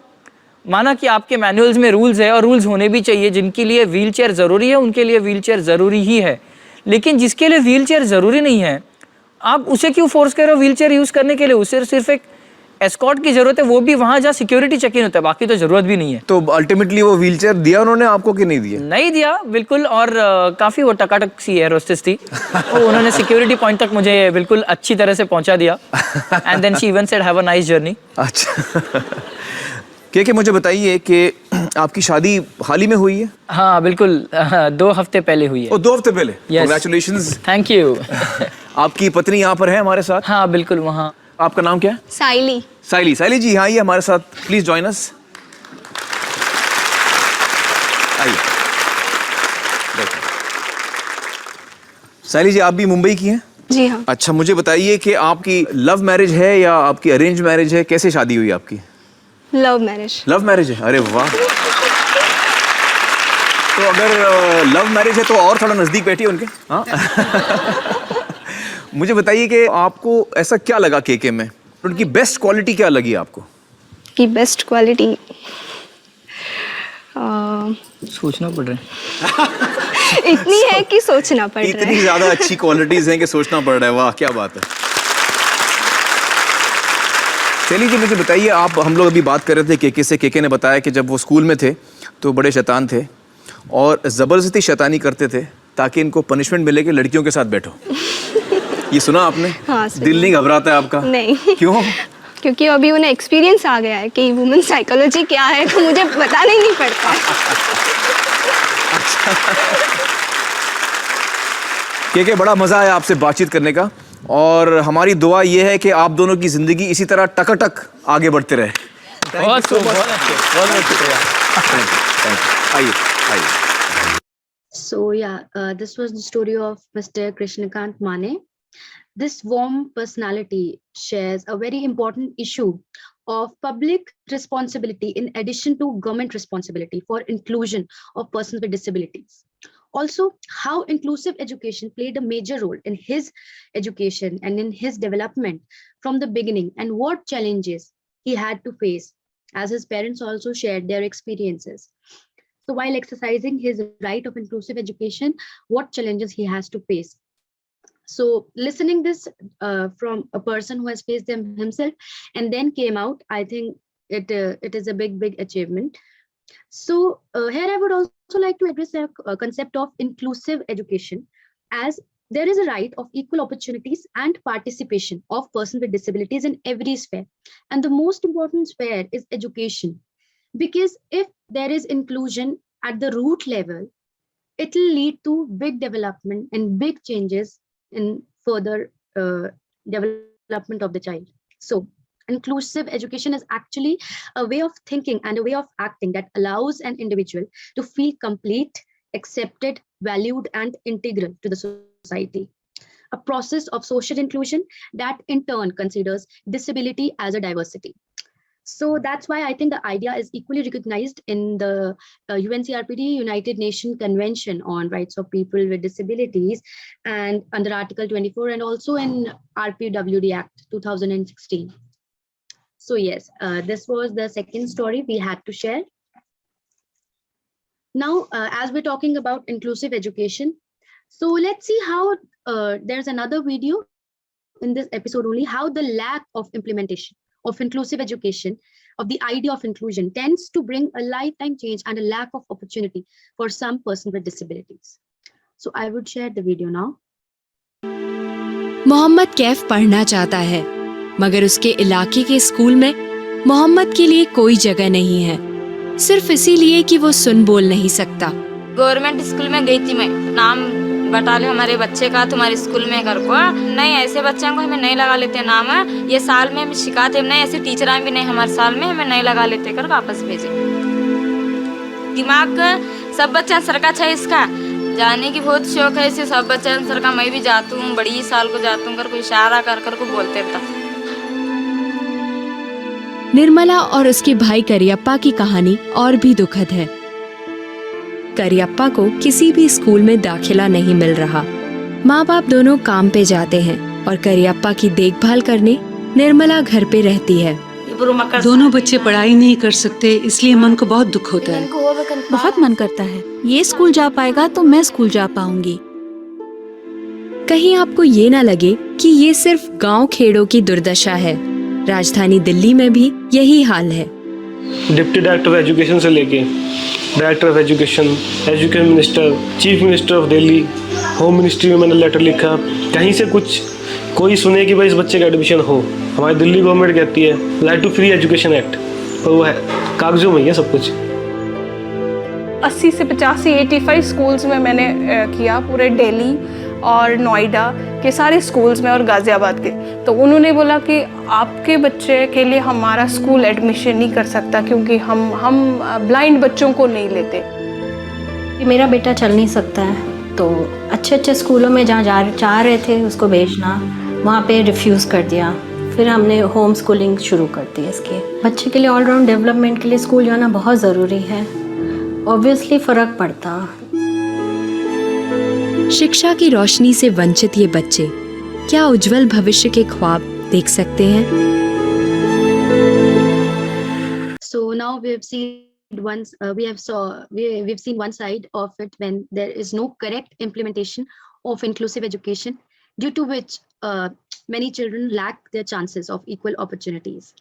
So on a positive note, there's another video that tends to bring an idea of inclusion and the effects of implementation of inclusive education. When an inclusively educated setup is developed at a school in Delhi, and how it changed the perception of disability.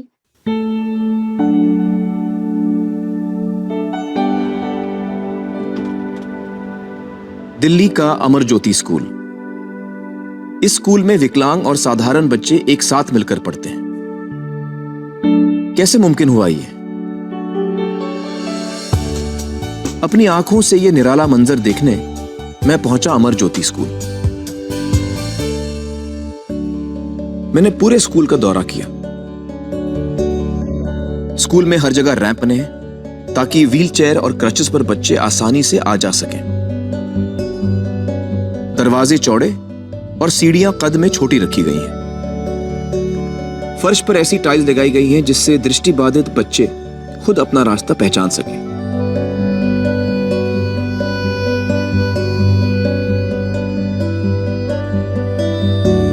यहां पे special educators हैं जो विकलांग बच्चों को सिखाने के लिए खास तौर पे ट्रेन किए गए हैं। स्पेशल ट्रेनिंग विकलांग बच्चों को साधारण बच्चों के बराबर ले आती है। इन छोटी छोटी तब्दीलियों से जो बड़ा बदलाव आया है वो इन सैकड़ों मुस्कुराते चेहरों में साफ झलकता है। कभी आपने देखा होगा ये बॉल में आवाज आती है, जब ये क्रिकेट खेलते हैं इस आवाज से छक्के चौके मारते। पढ़ाई के अलावा क्रिकेट, कराटे, तीरंदाजी, बास्केटबॉल, हर एक्टिविटी में सभी बच्चे मिलजुल कर हिस्सा लेते हैं।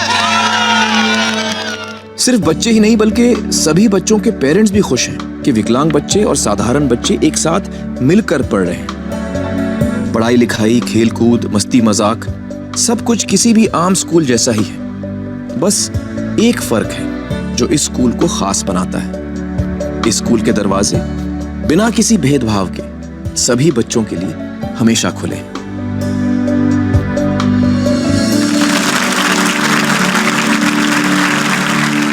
दोस्तों, इस वक्त हमारे साथ मौजूद हैं अमर ज्योति स्कूल की चेयरपर्सन डॉक्टर उमा तुली, जिन्होंने ये स्कूल शुरू भी किया था, और उनके साथ मौजूद हैं सीमा तुली जो इस वक्त स्कूल की प्रिंसिपल हैं। उमा जी, मुझे बताइए कि आप कितने सालों से ये स्कूल चला रही हैं? मुझे 30 साल हो 30 साल हो गए। तो 30 सालों में आपको क्या लगा, कितना मुश्किल है एक इंक्लूसिव स्कूल चलाना, कितना मुश्किल है? इनिशियली जब पेड़ के नीचे हमने 30 बच्चों के साथ शुरू किया था, 15 with disability and 15 without disability, तो लोग कहते थे ये मैडम पागल हैं, ये एक साथ कैसे पढ़ा सकती हैं बच्चों को।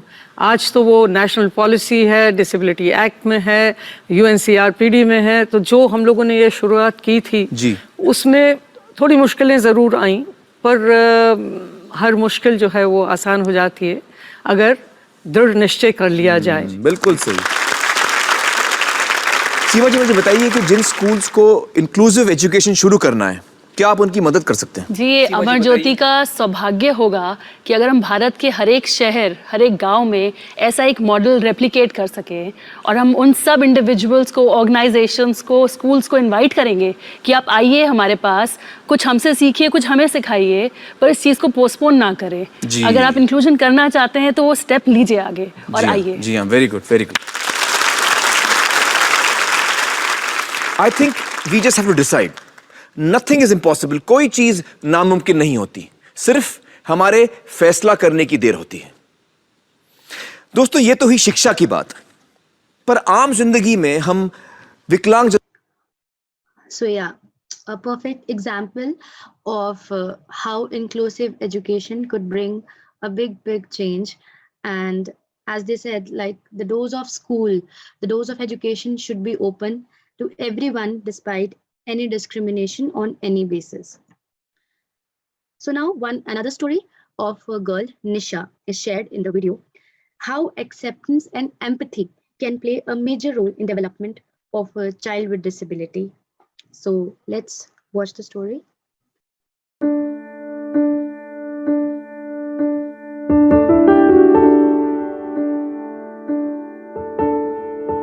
अपनी उम्र के हर बच्चे की तरह निशा को खेलना, पेंटिंग बनाना, कार्टून देखना और गाने गाना पसंद है। बस एक फर्क है,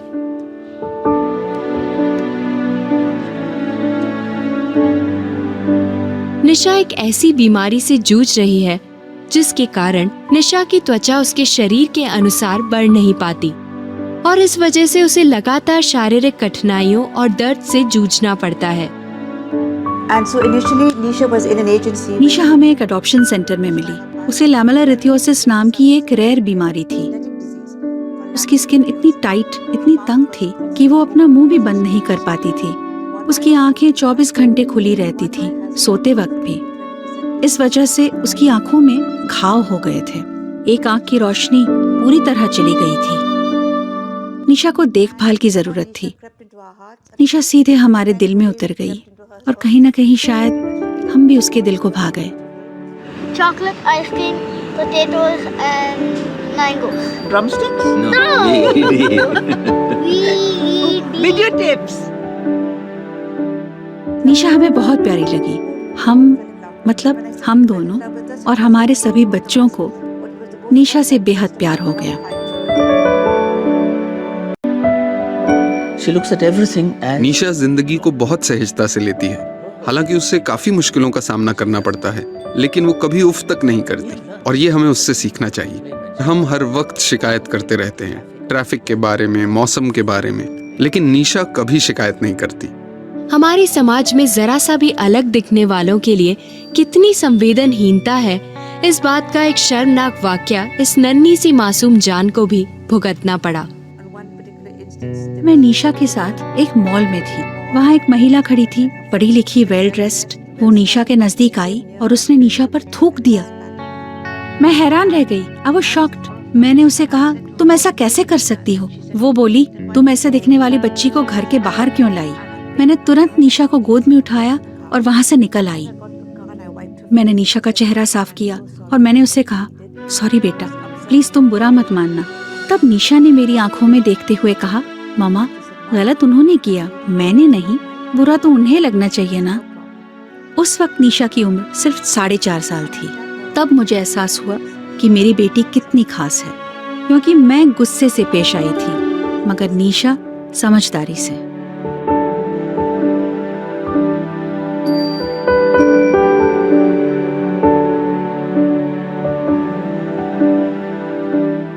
find Nisha. निशा जैसी है उसने अपने आप को वैसे ही स्वीकार लिया है।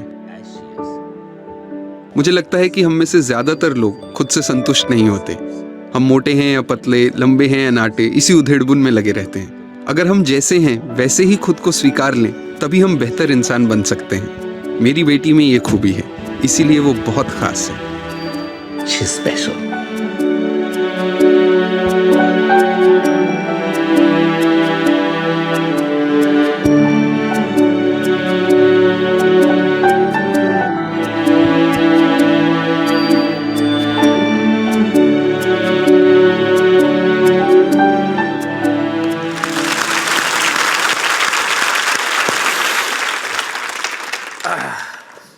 We have Nisha here with us. Nisha, come and join me.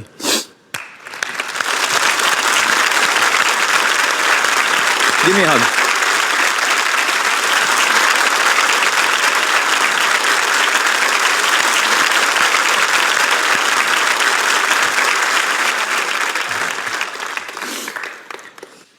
निशा, आप मतलब इतनी छोटी होके, और ये वाकया जब वो 4 साल की थी, आप इतनी छोटी हैं लेकिन फिर भी आपने इतनी बड़ी बात कह दी। Give me 5. Yeah. और यहाँ पर मिस्टर मिसेस लोबो भी हैं। जो भी इसके सोच विचार हैं, जाहिर है ये आपकी अपब्रिंगिंग है जिसकी वजह से उसके सोच विचार ऐसे हैं। Well done, well done. Nisha, आप कुछ देर मेरे साथ बैठेंगे? ओके, का हाँ बैठिए। दोस्तों, यहाँ पर हम बात करना चाहेंगे केतन कोठारी जी से, जो इंक्लूजन पे काफ़ी काम कर चुके हैं। मुझे बताइए, लोगों की क्या विचारधारा होती है विकलांगजनों की तरफ? आपका क्या विचार है? हमेशा मैं मजाक में कहता हूँ कि जब बच्चा जन्म लेता है तो बच्चा रोता है और दुनिया हंसती है। हमारे बारे में थोड़ा उल्टा हुआ। हम जन्म जब लेके आए थे तो और लोग रोए, हम तो हंस रहे थे क्योंकि हमको तो पता ही नहीं था क्या। और ये जो एक बड़ा स्टीरियोटिपिकल एटीट्यूड लोगों का है कि भाई ये विकलांग है तो पिछले जन्म का पाप होगा, ये एक एक्सट्रीम है।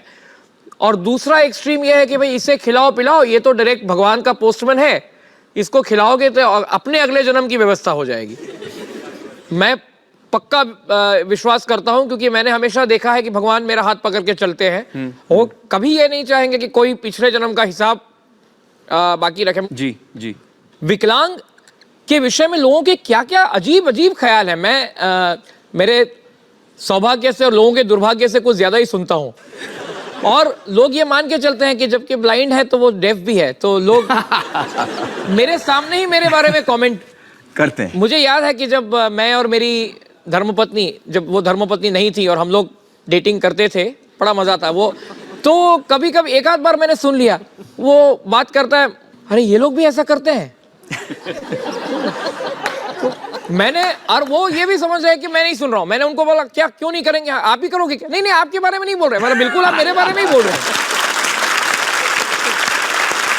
ये मतलब अगर आप देख नहीं सकते तो आप रोमांस भी नहीं कर सकते, ये क्या बात हो गई? पता नहीं क्यों ऐसा मानते हैं। मैं तो बोलता हूं कि हम तो डेटिंग से लेके कोर्टिंग से लेके सब कुछ बड़े इंटरेस्ट से, बड़े चाव से करते हैं। बिल्कुल बिल्कुल। और शादी के 15 साल के बाद भी मेरी बीवी सोचती है, भगवान ये कहीं और कहीं सोचे ना कुछ।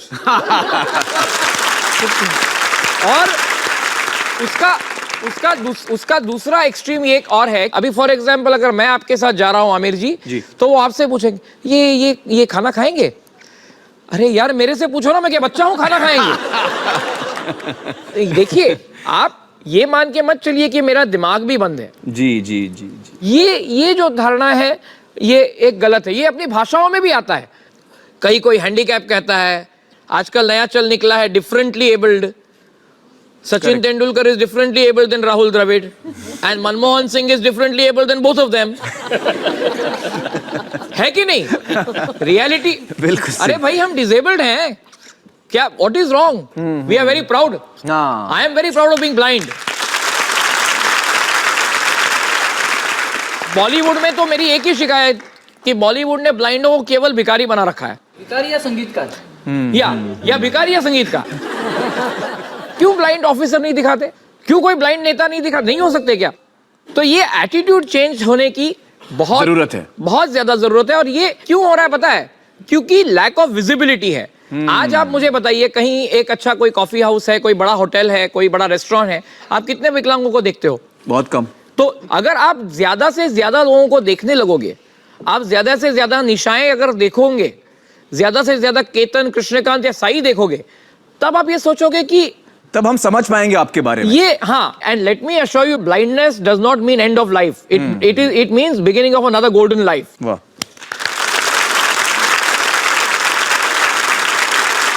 Thank you so much Kothari ji. दोस्तों यहाँ पर हम लेंगे एक छोटा So yeah, as Mr. Ketan Kothari, he tells us in a light and fun way how the strange perceptions about disability, they affect the day-to-day life, the day-to-day activities of people with disabilities, specifying the social model and the charity model of disability, which is not at all supported by them. So which is often followed by general public, and as he also mentioned, the impact of Bollywood towards attitude that tends to begin towards people with disabilities. So it also has a great impact on the lives. So I think he shows us a glimpse of his journey in a fun and light way, but brings out a big message for us all. So now the next video is of Mr. Javed Abidi, who has fought for rights of persons with disabilities and is a national works at National Center for Promotion of Employment of Disabled People. He gives some government statistics and real statistics which with respect to people with disabilities. Let me play the video. Welcome back. दोस्तों इस वक्त मेरे साथ हैं जावेद आबिदी साहब। विकलांगजनों के अधिकारों की लड़ाई में आबिदी साहब हमेशा आगे रहे हैं, हमेशा पहल की है। जावेद भाई बहुत बहुत शुक्रिया हमारे साथ जुड़ने का। शुक्रिया। सबसे पहले तो मुझे ये बताइए कि इस वक्त हमारे देश में विकलांगजनों की क्या संख्या है? अनुमानित आंकड़ा भी लगाया जाए 5 से 6% का, तो कम से कम 6 से 7 करोड़ की आबादी विकलांगता से अभावित है। सरकारी आंकड़े क्या कहते हैं? सरकारी आंकड़े तो ये कहते हैं कि विकलांग इस देश में बसते ही नहीं। सरकारी आंकड़े तो आज की तारीख में ये कहते हैं कि केवल 2% भारतीय विकलांगता से अभावित हैं। जबकि मैं ये भी बताऊं कि यूके से अगर आप पूछें, उनका जो ऑफिशियल आंकड़ा है वो 9% का है, अमेरिका का ऑफिशियल आंकड़ा 12% का है। तो ये भारत सरकार से सवाल हमेशा हमारा रहा है कि ये क्या कारण है कि अमेरिका में विकलांग हैं, इंग्लैंड में विकलांग हैं, लेकिन भारत में ऐसा कौन सा मौजज़ा हो गया, ऐसा कौन सा जादू हो गया कि यहाँ पे विकलांग बसते ही नहीं। तो क्यों हम इस गिनती में नहीं आए हैं? सन 2001 तक कभी जनगणना में विकलांगों को गिरने की ज़रूरत ही नहीं समझी गई, लेकिन अब वो सेंसस में गिनती होना शुरू हो चुकी है। बहुत लंबी लड़ाई के बाद सन 2001 की जनगणना में विकलांगता शामिल की गई। आपको जानकर हैरानी होगी कि हमारे देश की जो पहली 10 पंचवर्षीय योजना थी उसमें विकलांगता का जिक्र तक नहीं था। 11वीं पंचवर्षीय योजना में पहली बार विकलांगता के ऊपर एक 2 पेज का 3 पेज का कुछ लिखा गया। काफ़ी उससे उम्मीदें थीं, मगर मुझे अफसोस है कि अब 11वीं पंचवर्षीय योजना लगभग ख़त्म पे है और उन वायदों में से 10% भी शायद अमल में नहीं आया होगा। चाहे एजुकेशन हो, एम्प्लॉयमेंट हो, एक्सेसिबिलिटी हो, वहाँ पर आपको विकलांगता कहीं भी दिखाई नहीं देगी। जावेद भाई, कुछ लोग ये भी कह सकते हैं कि भाई हिंदुस्तान में और इतनी तकलीफ़ें हैं, हम उनसे जूझ रहे हैं, तो कहाँ हम अभी विकलांगजनों के बारे में सोच रहे हैं? ये कुछ लोगों का भी इसकी सोच हो सकती है, उनसे आप क्या कहना चाहेंगे? सबसे पहली बात ये कि क्या मैं हिंदुस्तानी नहीं हूँ? मैं आपसे कोई खैरात मांग रहा हूँ, भीख मांग रहा हूँ, एहसान मांग रहा हूँ? मैं ये कह रहा हूँ कि जो अधिकार बाकी सबको हासिल हैं, स्कूल जाने का अधिकार, कॉलेज जाने का अधिकार, यूनिवर्सिटी जाने का अधिकार, नौकरी करने का अधिकार, एक सिनेमा में जाके फिल्म देखने का अधिकार, एक पार्क में जाके खेलने का अधिकार, वही अधिकार मेरा है और मैं अपना अधिकार मांग रहा हूँ। तो ये तो फिर ह्यूमन राइट्स की और डेमोक्रेसी की बात मत करिए। बिल्कुल ठीक। और जबकि आप भी वही टैक्सेस भर रहे हैं जो कि मैं भर रहा हूँ, तो वो सारी सुविधाएं जो मुझे मिल रही वो आपको क्यों ना मिले? जावेद भाई, मुझे बताइए कि सरकार का क्या नज़रिया रहा है विकलांगजनों को लेकर या पॉलिसीज़ को लेकर, टैक्सेस को लेकर? 6-7 साल पहले की बात है। हमारी नज़र में यह आया कि सोना इंपोर्ट करते हैं तो उस पर कस्टम्स ड्यूटी कोई 12% या 8% हुआ करती थी जी। आर्टिफिशियल ज्वेलरी, कॉस्मेटिक के जो आइटम होते हैं, मेकअप के जो सामान होते हैं, 10%, 12%, 18% के ब्रैकेट में आता है। मगर अगर आप व्हीलचेयर या उससे जुड़ा कोई सामान लाते हैं तो उस पर 30% 40% की कस्टम्स ड्यूटी। तो इस वक्त भी नहीं, फिर उसके अगले साल इस 30-40% को घटाकर 5% किया। जी जी। लेकिन मैं ये पूछता हूं इस देश से 5 भी क्यों है? आप एक तरफ तो विकलांग के लिए कुछ भी नहीं कर रहे, ऊपर से उनको टैक्स कर रहे हैं। तो यहां पर एक पॉलिटिकल विल की जो एक कमी जरूरत है। एजुकेशन को लेकर क्या हाल है इस वक्त? यहाँ इस वक्त हमारे ऑडियंस में बहुत सारे ट्रस्टीज बैठे हैं, प्रिंसिपल्स बैठे हैं, टीचर्स बैठे हैं, उनसे आप क्या कहना चाहेंगे? हमारे देश में 300 से अधिक सरकारी यूनिवर्सिटीज हैं। एक यूनिवर्सिटी आप मुझे बता दीजिए, ये सब बैठे हैं इनसे पूछिए, एक यूनिवर्सिटी अगर आप मुझे बता दीजिए कि जहां मुझ जैसा व्हीलचेयर पर बैठा व्यक्ति आसानी और इज्जत से अपनी पढ़ाई हासिल कर सके। और ये बात मेरी समझ के बाहर है। ये बात मेरी समझ के बाहर है कि बहुत सारी ऐसी चीजें जो सिर्फ एक at the stroke of a pen, सिर्फ एक कलम के हिलाने से, एक दस्तखत से ठीक हो सकती हैं, वो आज तक ये देश क्यों नहीं कर पाया? क्या कलम में क्या लिखना चाहिए जो इससे हो जाएगा? शिक्षा मंत्री से एक सख्त आदेश निकलवाएं कि 5 साल के अंदर जो उनको ठीक लगे, मैं कहता हूँ 10 साल चलिए, सारी यूनिवर्सिटीज को डिसेबल फ्रेंडली होना होगा, नहीं तो उनका जो रिकॉग्निशन है यूजीसी का, जो लाइसेंस है वो विड्रॉ कर लिया जाएगा, रद्द कर दिया जाएगा। अगर आज वो अपना रिकॉग्निशन विड्रॉ कर ले तो इनकी 4 पैसे की औकात नहीं है, कोई पेरेंट अपना बच्चा इनके यहाँ भेजेगा नहीं। मुझे बताइए कि एम्प्लॉयमेंट के क्या स्टैटिस्टिक्स हैं विकलांगजनों को लेकर? हमने देश की 100 बड़ी कंपनियों से एक सवाल पूछा कि आपके यहाँ विकलांग हैं और अगर हैं तो कितने हैं जी। जो एवरेज रेट ऑफ एम्प्लॉयमेंट निकला वो था 0.4%। आधा परसेंट भी नहीं। आधा परसेंट भी नहीं। पब्लिक सेक्टर कंपनीज का एवरेज था 0.5, क्योंकि वहाँ 3% का आरक्षण है। तो देश फैसला करे और इस देश के इकोनॉमिस्ट्स और जो फाइनेंशियल विजर्ड्स हैं वो फैसला करें कि एक तरफ आपकी 5 करोड़ 6 करोड़ आबादी है विकलांगजनों की, आप ये प्रेफर करेंगे कि वो निठल्ले घर पर हाथ पे हाथ धरे बैठे रहें, या आप ये प्रेफर करेंगे कि वो मेन स्ट्रीम का हिस्सा बने, खुद अपनी देखभाल करें, औरों की देखभाल करें? और जाहिर है अगर वो 10 रुपए भी कमाएगा, अगर वो 10 रुपए भी कमाएगा तो देश की इकोनॉमी का हिस्सा नहीं है क्या? वो देश को कंट्रीब्यूट नहीं कर रहा, आगे ले जाएगा। तो the choice is very simple really. बिल्कुल बिल्कुल। जावेद भाई बहुत बहुत शुक्रिया हमसे बातचीत करने का। आपने इस मुद्दे पर बहुत सफाई से रोशनी डाली है और मैं आपको एक और चीज़ कहना चाहूँगा कि ये जो लड़ाई है आपकी, इसमें हम भी आपके साथ हैं और ये सिर्फ आपकी या विकलांगजनों की लड़ाई नहीं है, बल्कि ये हर हिंदुस्तानी की लड़ाई है और होनी भी चाहिए। थैंक यू, बहुत बहुत शुक्रिया। बहुत दोस्तों, यहाँ पर हम लेंगे एक छोटा सा ब्रेक, जल्दी हाजिर होते हैं।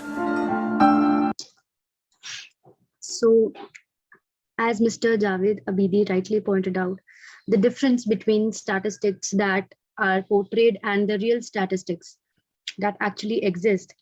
And also he mentioned a comparative analysis of the rights of person with disability with some major other countries as to the percentage of people with disabilities. He compared in India, in USA, and in UK. So yet there is a change to bring, but I hope these stories have helped me and all of you also to relate and to develop a culture of inclusion towards people with disabilities. So I'll play another story now.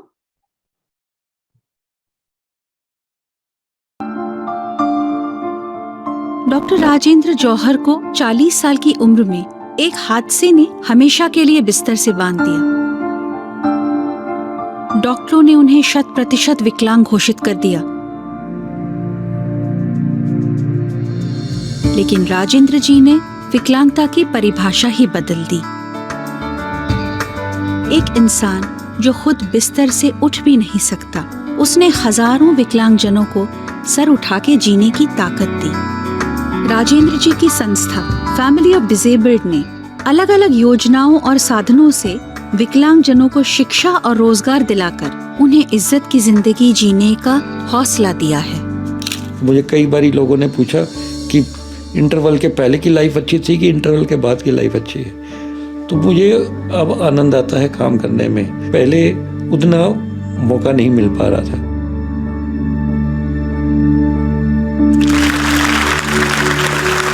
वाह, खुद विकलांग होने के बावजूद राजेंद्र जी हजारों विकलांग जनों को एक नया जीवन दे रहे हैं। और जब रोजगार की बात आती है, काम की बात आती है, तो हम विकलांग जनों को नौकरी देने से घबराते हैं। हम ये सोचते हैं कि वो हम पर बोझ बनकर रह जाएंगे। लेकिन एक ऐसा उदाहरण मेरे सामने आया जिसने मेरी आंखें खोल दी। यह है अहमदाबाद की डिजाइन मेट कंपनी का ऑफिस। ये कंपनी ई लर्निंग कंटेंट बनाती है। आज डिजाइन मेट द्वारा बनाए गए ई लर्निंग मॉड्यूल्स दुनिया भर में सराहे जा रहे हैं।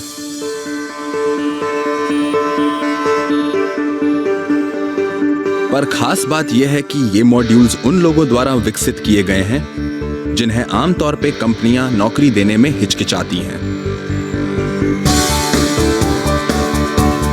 डिजाइन मेट में काम करने वाले लोगों में 70% से ज्यादा लोग किसी न किसी शारीरिक कठिनाई से जूझ रहे हैं। लेकिन इसके बावजूद वो न सिर्फ एक स्वनिर्भर जीवन जी पा रहे हैं, बल्कि देश की प्रगति में हाथ भी बटा रहे हैं, क्योंकि उनके हुनर को एक मंच मिल गया है। मेरे 6 महीने हो गए, मेरे 6 पगार भी आए हुए हैं, उन 6 घर भी चलता है, मेरे पापा भी कमाते हैं, तो अच्छा लगता है मेरे मम्मी पापा को। ये आज मैं अपनी लाइफ को बहुत ही अच्छी महसूस करता हूँ और मेरा फ्यूचर आज मैंने बना लिया है यहाँ पे रहकर। इस अद्भुत सपने को साकार करने का श्रेय जाता है डिजाइन मेट कंपनी के सीईओ कैप्टन कमलजीत सिंह ब्रार को।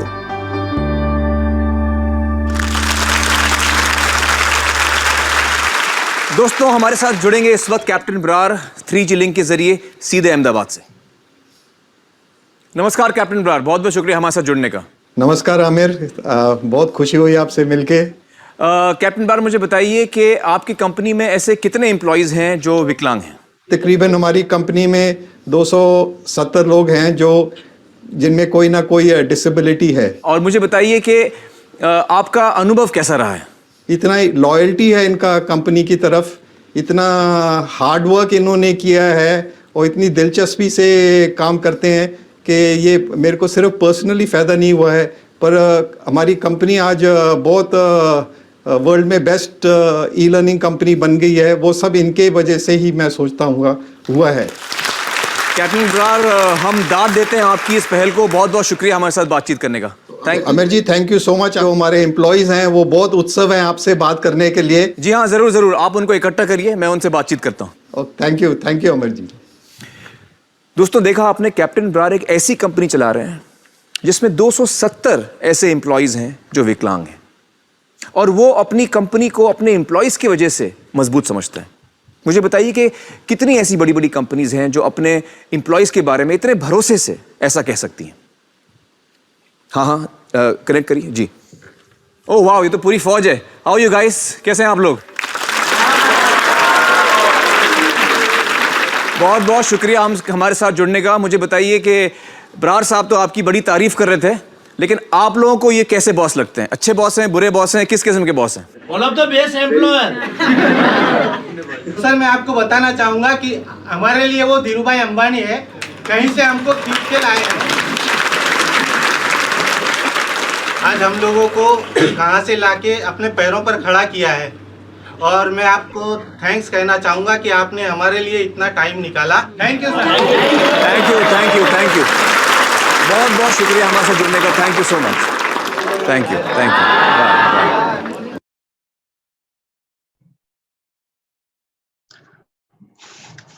So with lastly Captain Brar, we will end this video. Few inspirational stories that I think inspired us all today. So yeah, the last video also showed us a complete thorough example of inclusion while at workplace. If it is inculcated, I don't think there's any sort of liability that the person with disabilities will act as a liability. But we can create a platform for equal participation of all individuals. So firstly, let me stop the sharing. Yeah. So now we have time for questions, answer session, or anything anyone wants to share for a good 10 to 15 minutes. Then we'll conclude the session also. So yes, if anyone is willing to share. Anyone among the attendees, please, you can type in the chat box or raise your hand if you want to share your journey, you have any questions, you have any views, anything. Good afternoon, everybody. So there is a question in my mind that you see the words we are creating day by day. We are among those people, those are creating discrimination by saying this word hurts them or that word hurts them, like that. Okay. I mean that suppose we are saying, just like sir said, that blind, there was a word blind. Suppose say the word tree is already given from very long, that this is a tree and this is a mountain. If we change the names tree to mountain, mountain tree, what is there? So some word is there, but we are day by day we are creating new and new word. No, this is hurting them. We are saying like that we people are creating a discrimination of those words. This word is not good to speak them. I think so.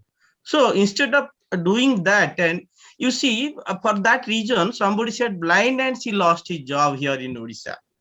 Okay. So this should not be there. Some word is there. We are accepting that word is already given since long. That should be there. There should be debate on this, and this should not go ahead to creating new words to call new disabilities. Thank you. Very well said, Rudrashish sir. I think, yeah, disability should not be considered as a taboo, which we are, reluctant to talk about and discuss about. So very well said. So inspiring words, sir. Now we have Sumit Garg who has raised his hand. So sir, if you could just unmute yourself and ask or share your thoughts. Yes, thank you so much for allowing me to speak. I am Sumit Garg from Punjab. First of all, I would like to, thank the Bhumika Trust, which has provided me the opportunity to interact with so many, to listen to so many people. See, this is a quite new topic, and I'm doing my PhD on disability studies, pursuing my PhD from Punjabi University, Patiala. So, one thing which, you can call it an observation also, you can call it, a question also, is it like, whenever we talk about persons with disabilities, don't you think, or, I really want to bring the attention, bring into the attention to all the, worthy speakers, that, we generally dissociate ourselves or persons with disabilities from history. Like the kind of history, the kind of journey they have covered.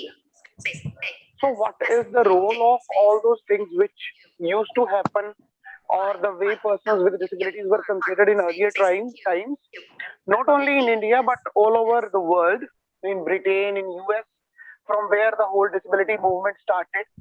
Like, can we really dissociate the things from, the past or from the history, which is, present day phenomena going on, without looking into the historical contours? So, this is my question as well as observation, that obviously, nowadays we have to work because obviously persons with disabilities are marginalized, and we have to work for them, for us, in order to get a better society.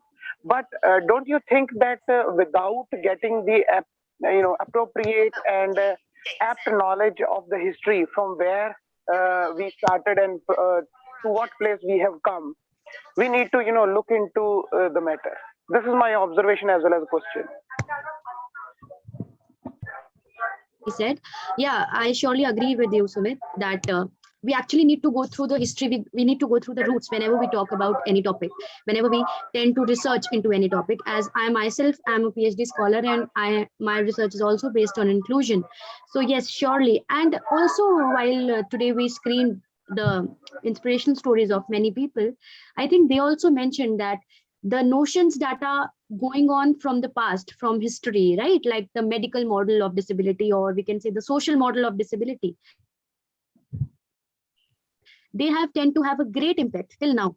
The notion, the perceptions that it is a fate or it is a sin. So yes, I completely agree with you. There are things, there are historical things that have impacted, and still the impact is there till now. So I just wanted to confirm whatever you said.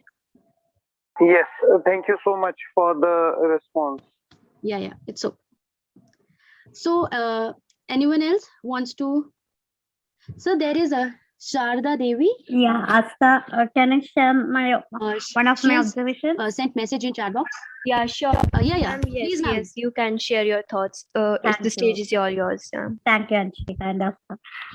Hello, everyone. First of all, thanks to the organizers for conducting such a wonderful event uh, uh, when we are moving close to the Disability Day. I'm a person with a physical disability, a wheelchair user from Kerala, and I'm pursuing PhD in English at University of Kerala. And right now, I'm preparing for the submission of my thesis. I'm just waiting to get the thesis printed so that I can submit it very soon. And my area is, of course, disability studies. So this is an observation that I made based on my experiences so far. That is, I personally identify myself as a person with a physical disability, a wheelchair user, and in short, a disabled person. So I use both the terms, person with disability as well as disabled person interchangeably. So whenever I talk about my experiences, or whenever I write about my experiences as a disabled person, uh, what I'm trying to convey to the audience is the kind of challenges that I have to face in the society, and not my physical limitations.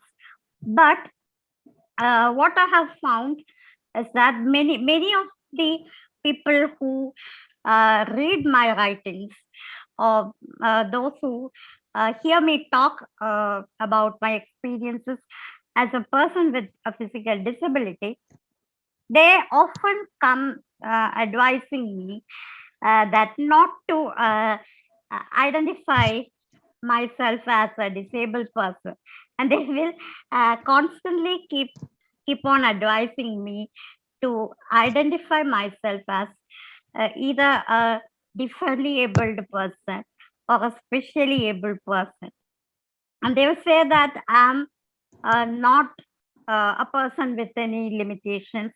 Uh, I'm uh, I'm even more normal than the so-called normal people. This is what many people, even those who know me very well, they keep on telling me this, and then I will tell them frankly, in a polite manner, that no, this is not what I mean by identify myself as disabled.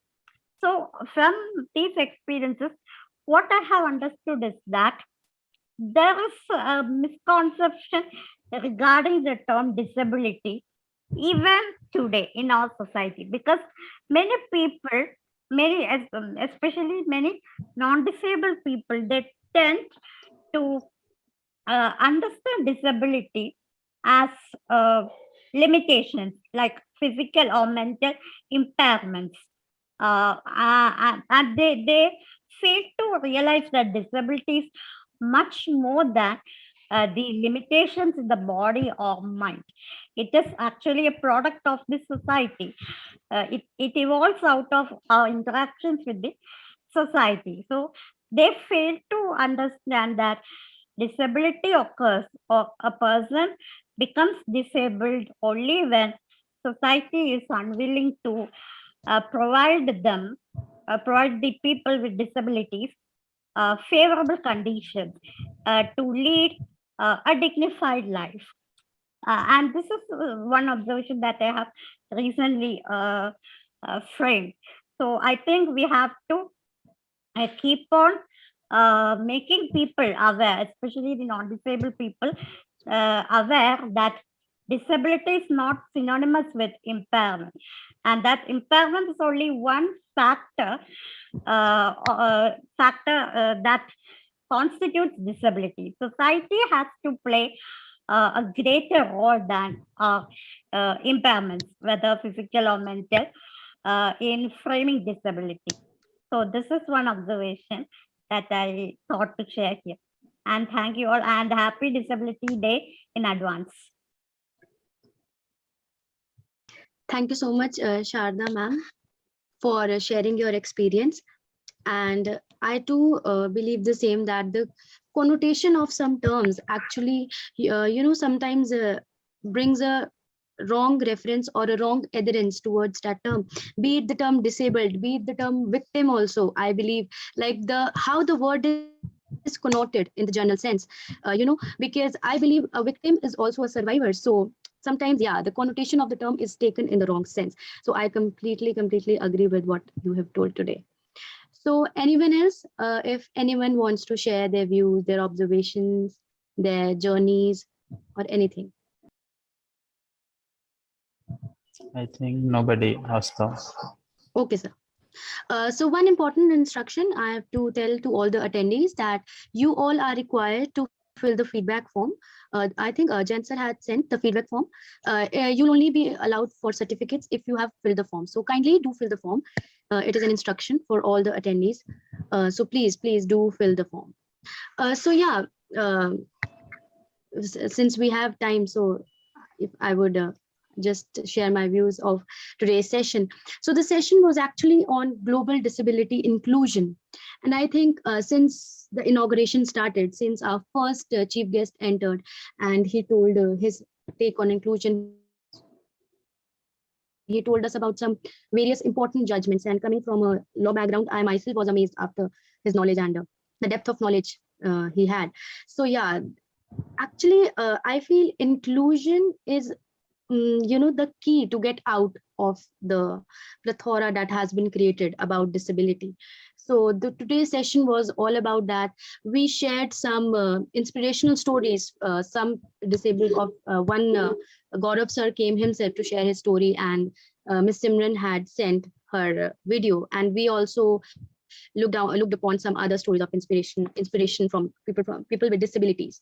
So yeah, I think with this screening of inspiration stories, we hope to impart the knowledge and change the stereotype that had been made since much earlier time, that disabled individuals are just a liability for the society. Inclusion in true sense would actually transform the lives of persons with disabilities, which we actually saw in today's videos, that how a small step of inclusive education or infrastructural inclusion, or like that, it actually paved the way, paved the path, a clear path for people with disabilities towards development, towards their rights. So yes, so I would like to also call my co-host, Ms. Anchika. She would also conclude the session. So yeah.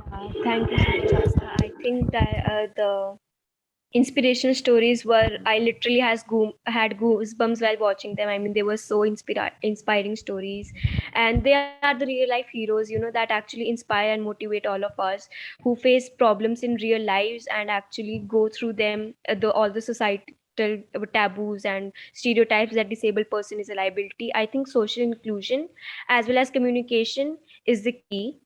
So, yeah, it is rightly said that there is no greater disability in the society than the inability to see the person as a more.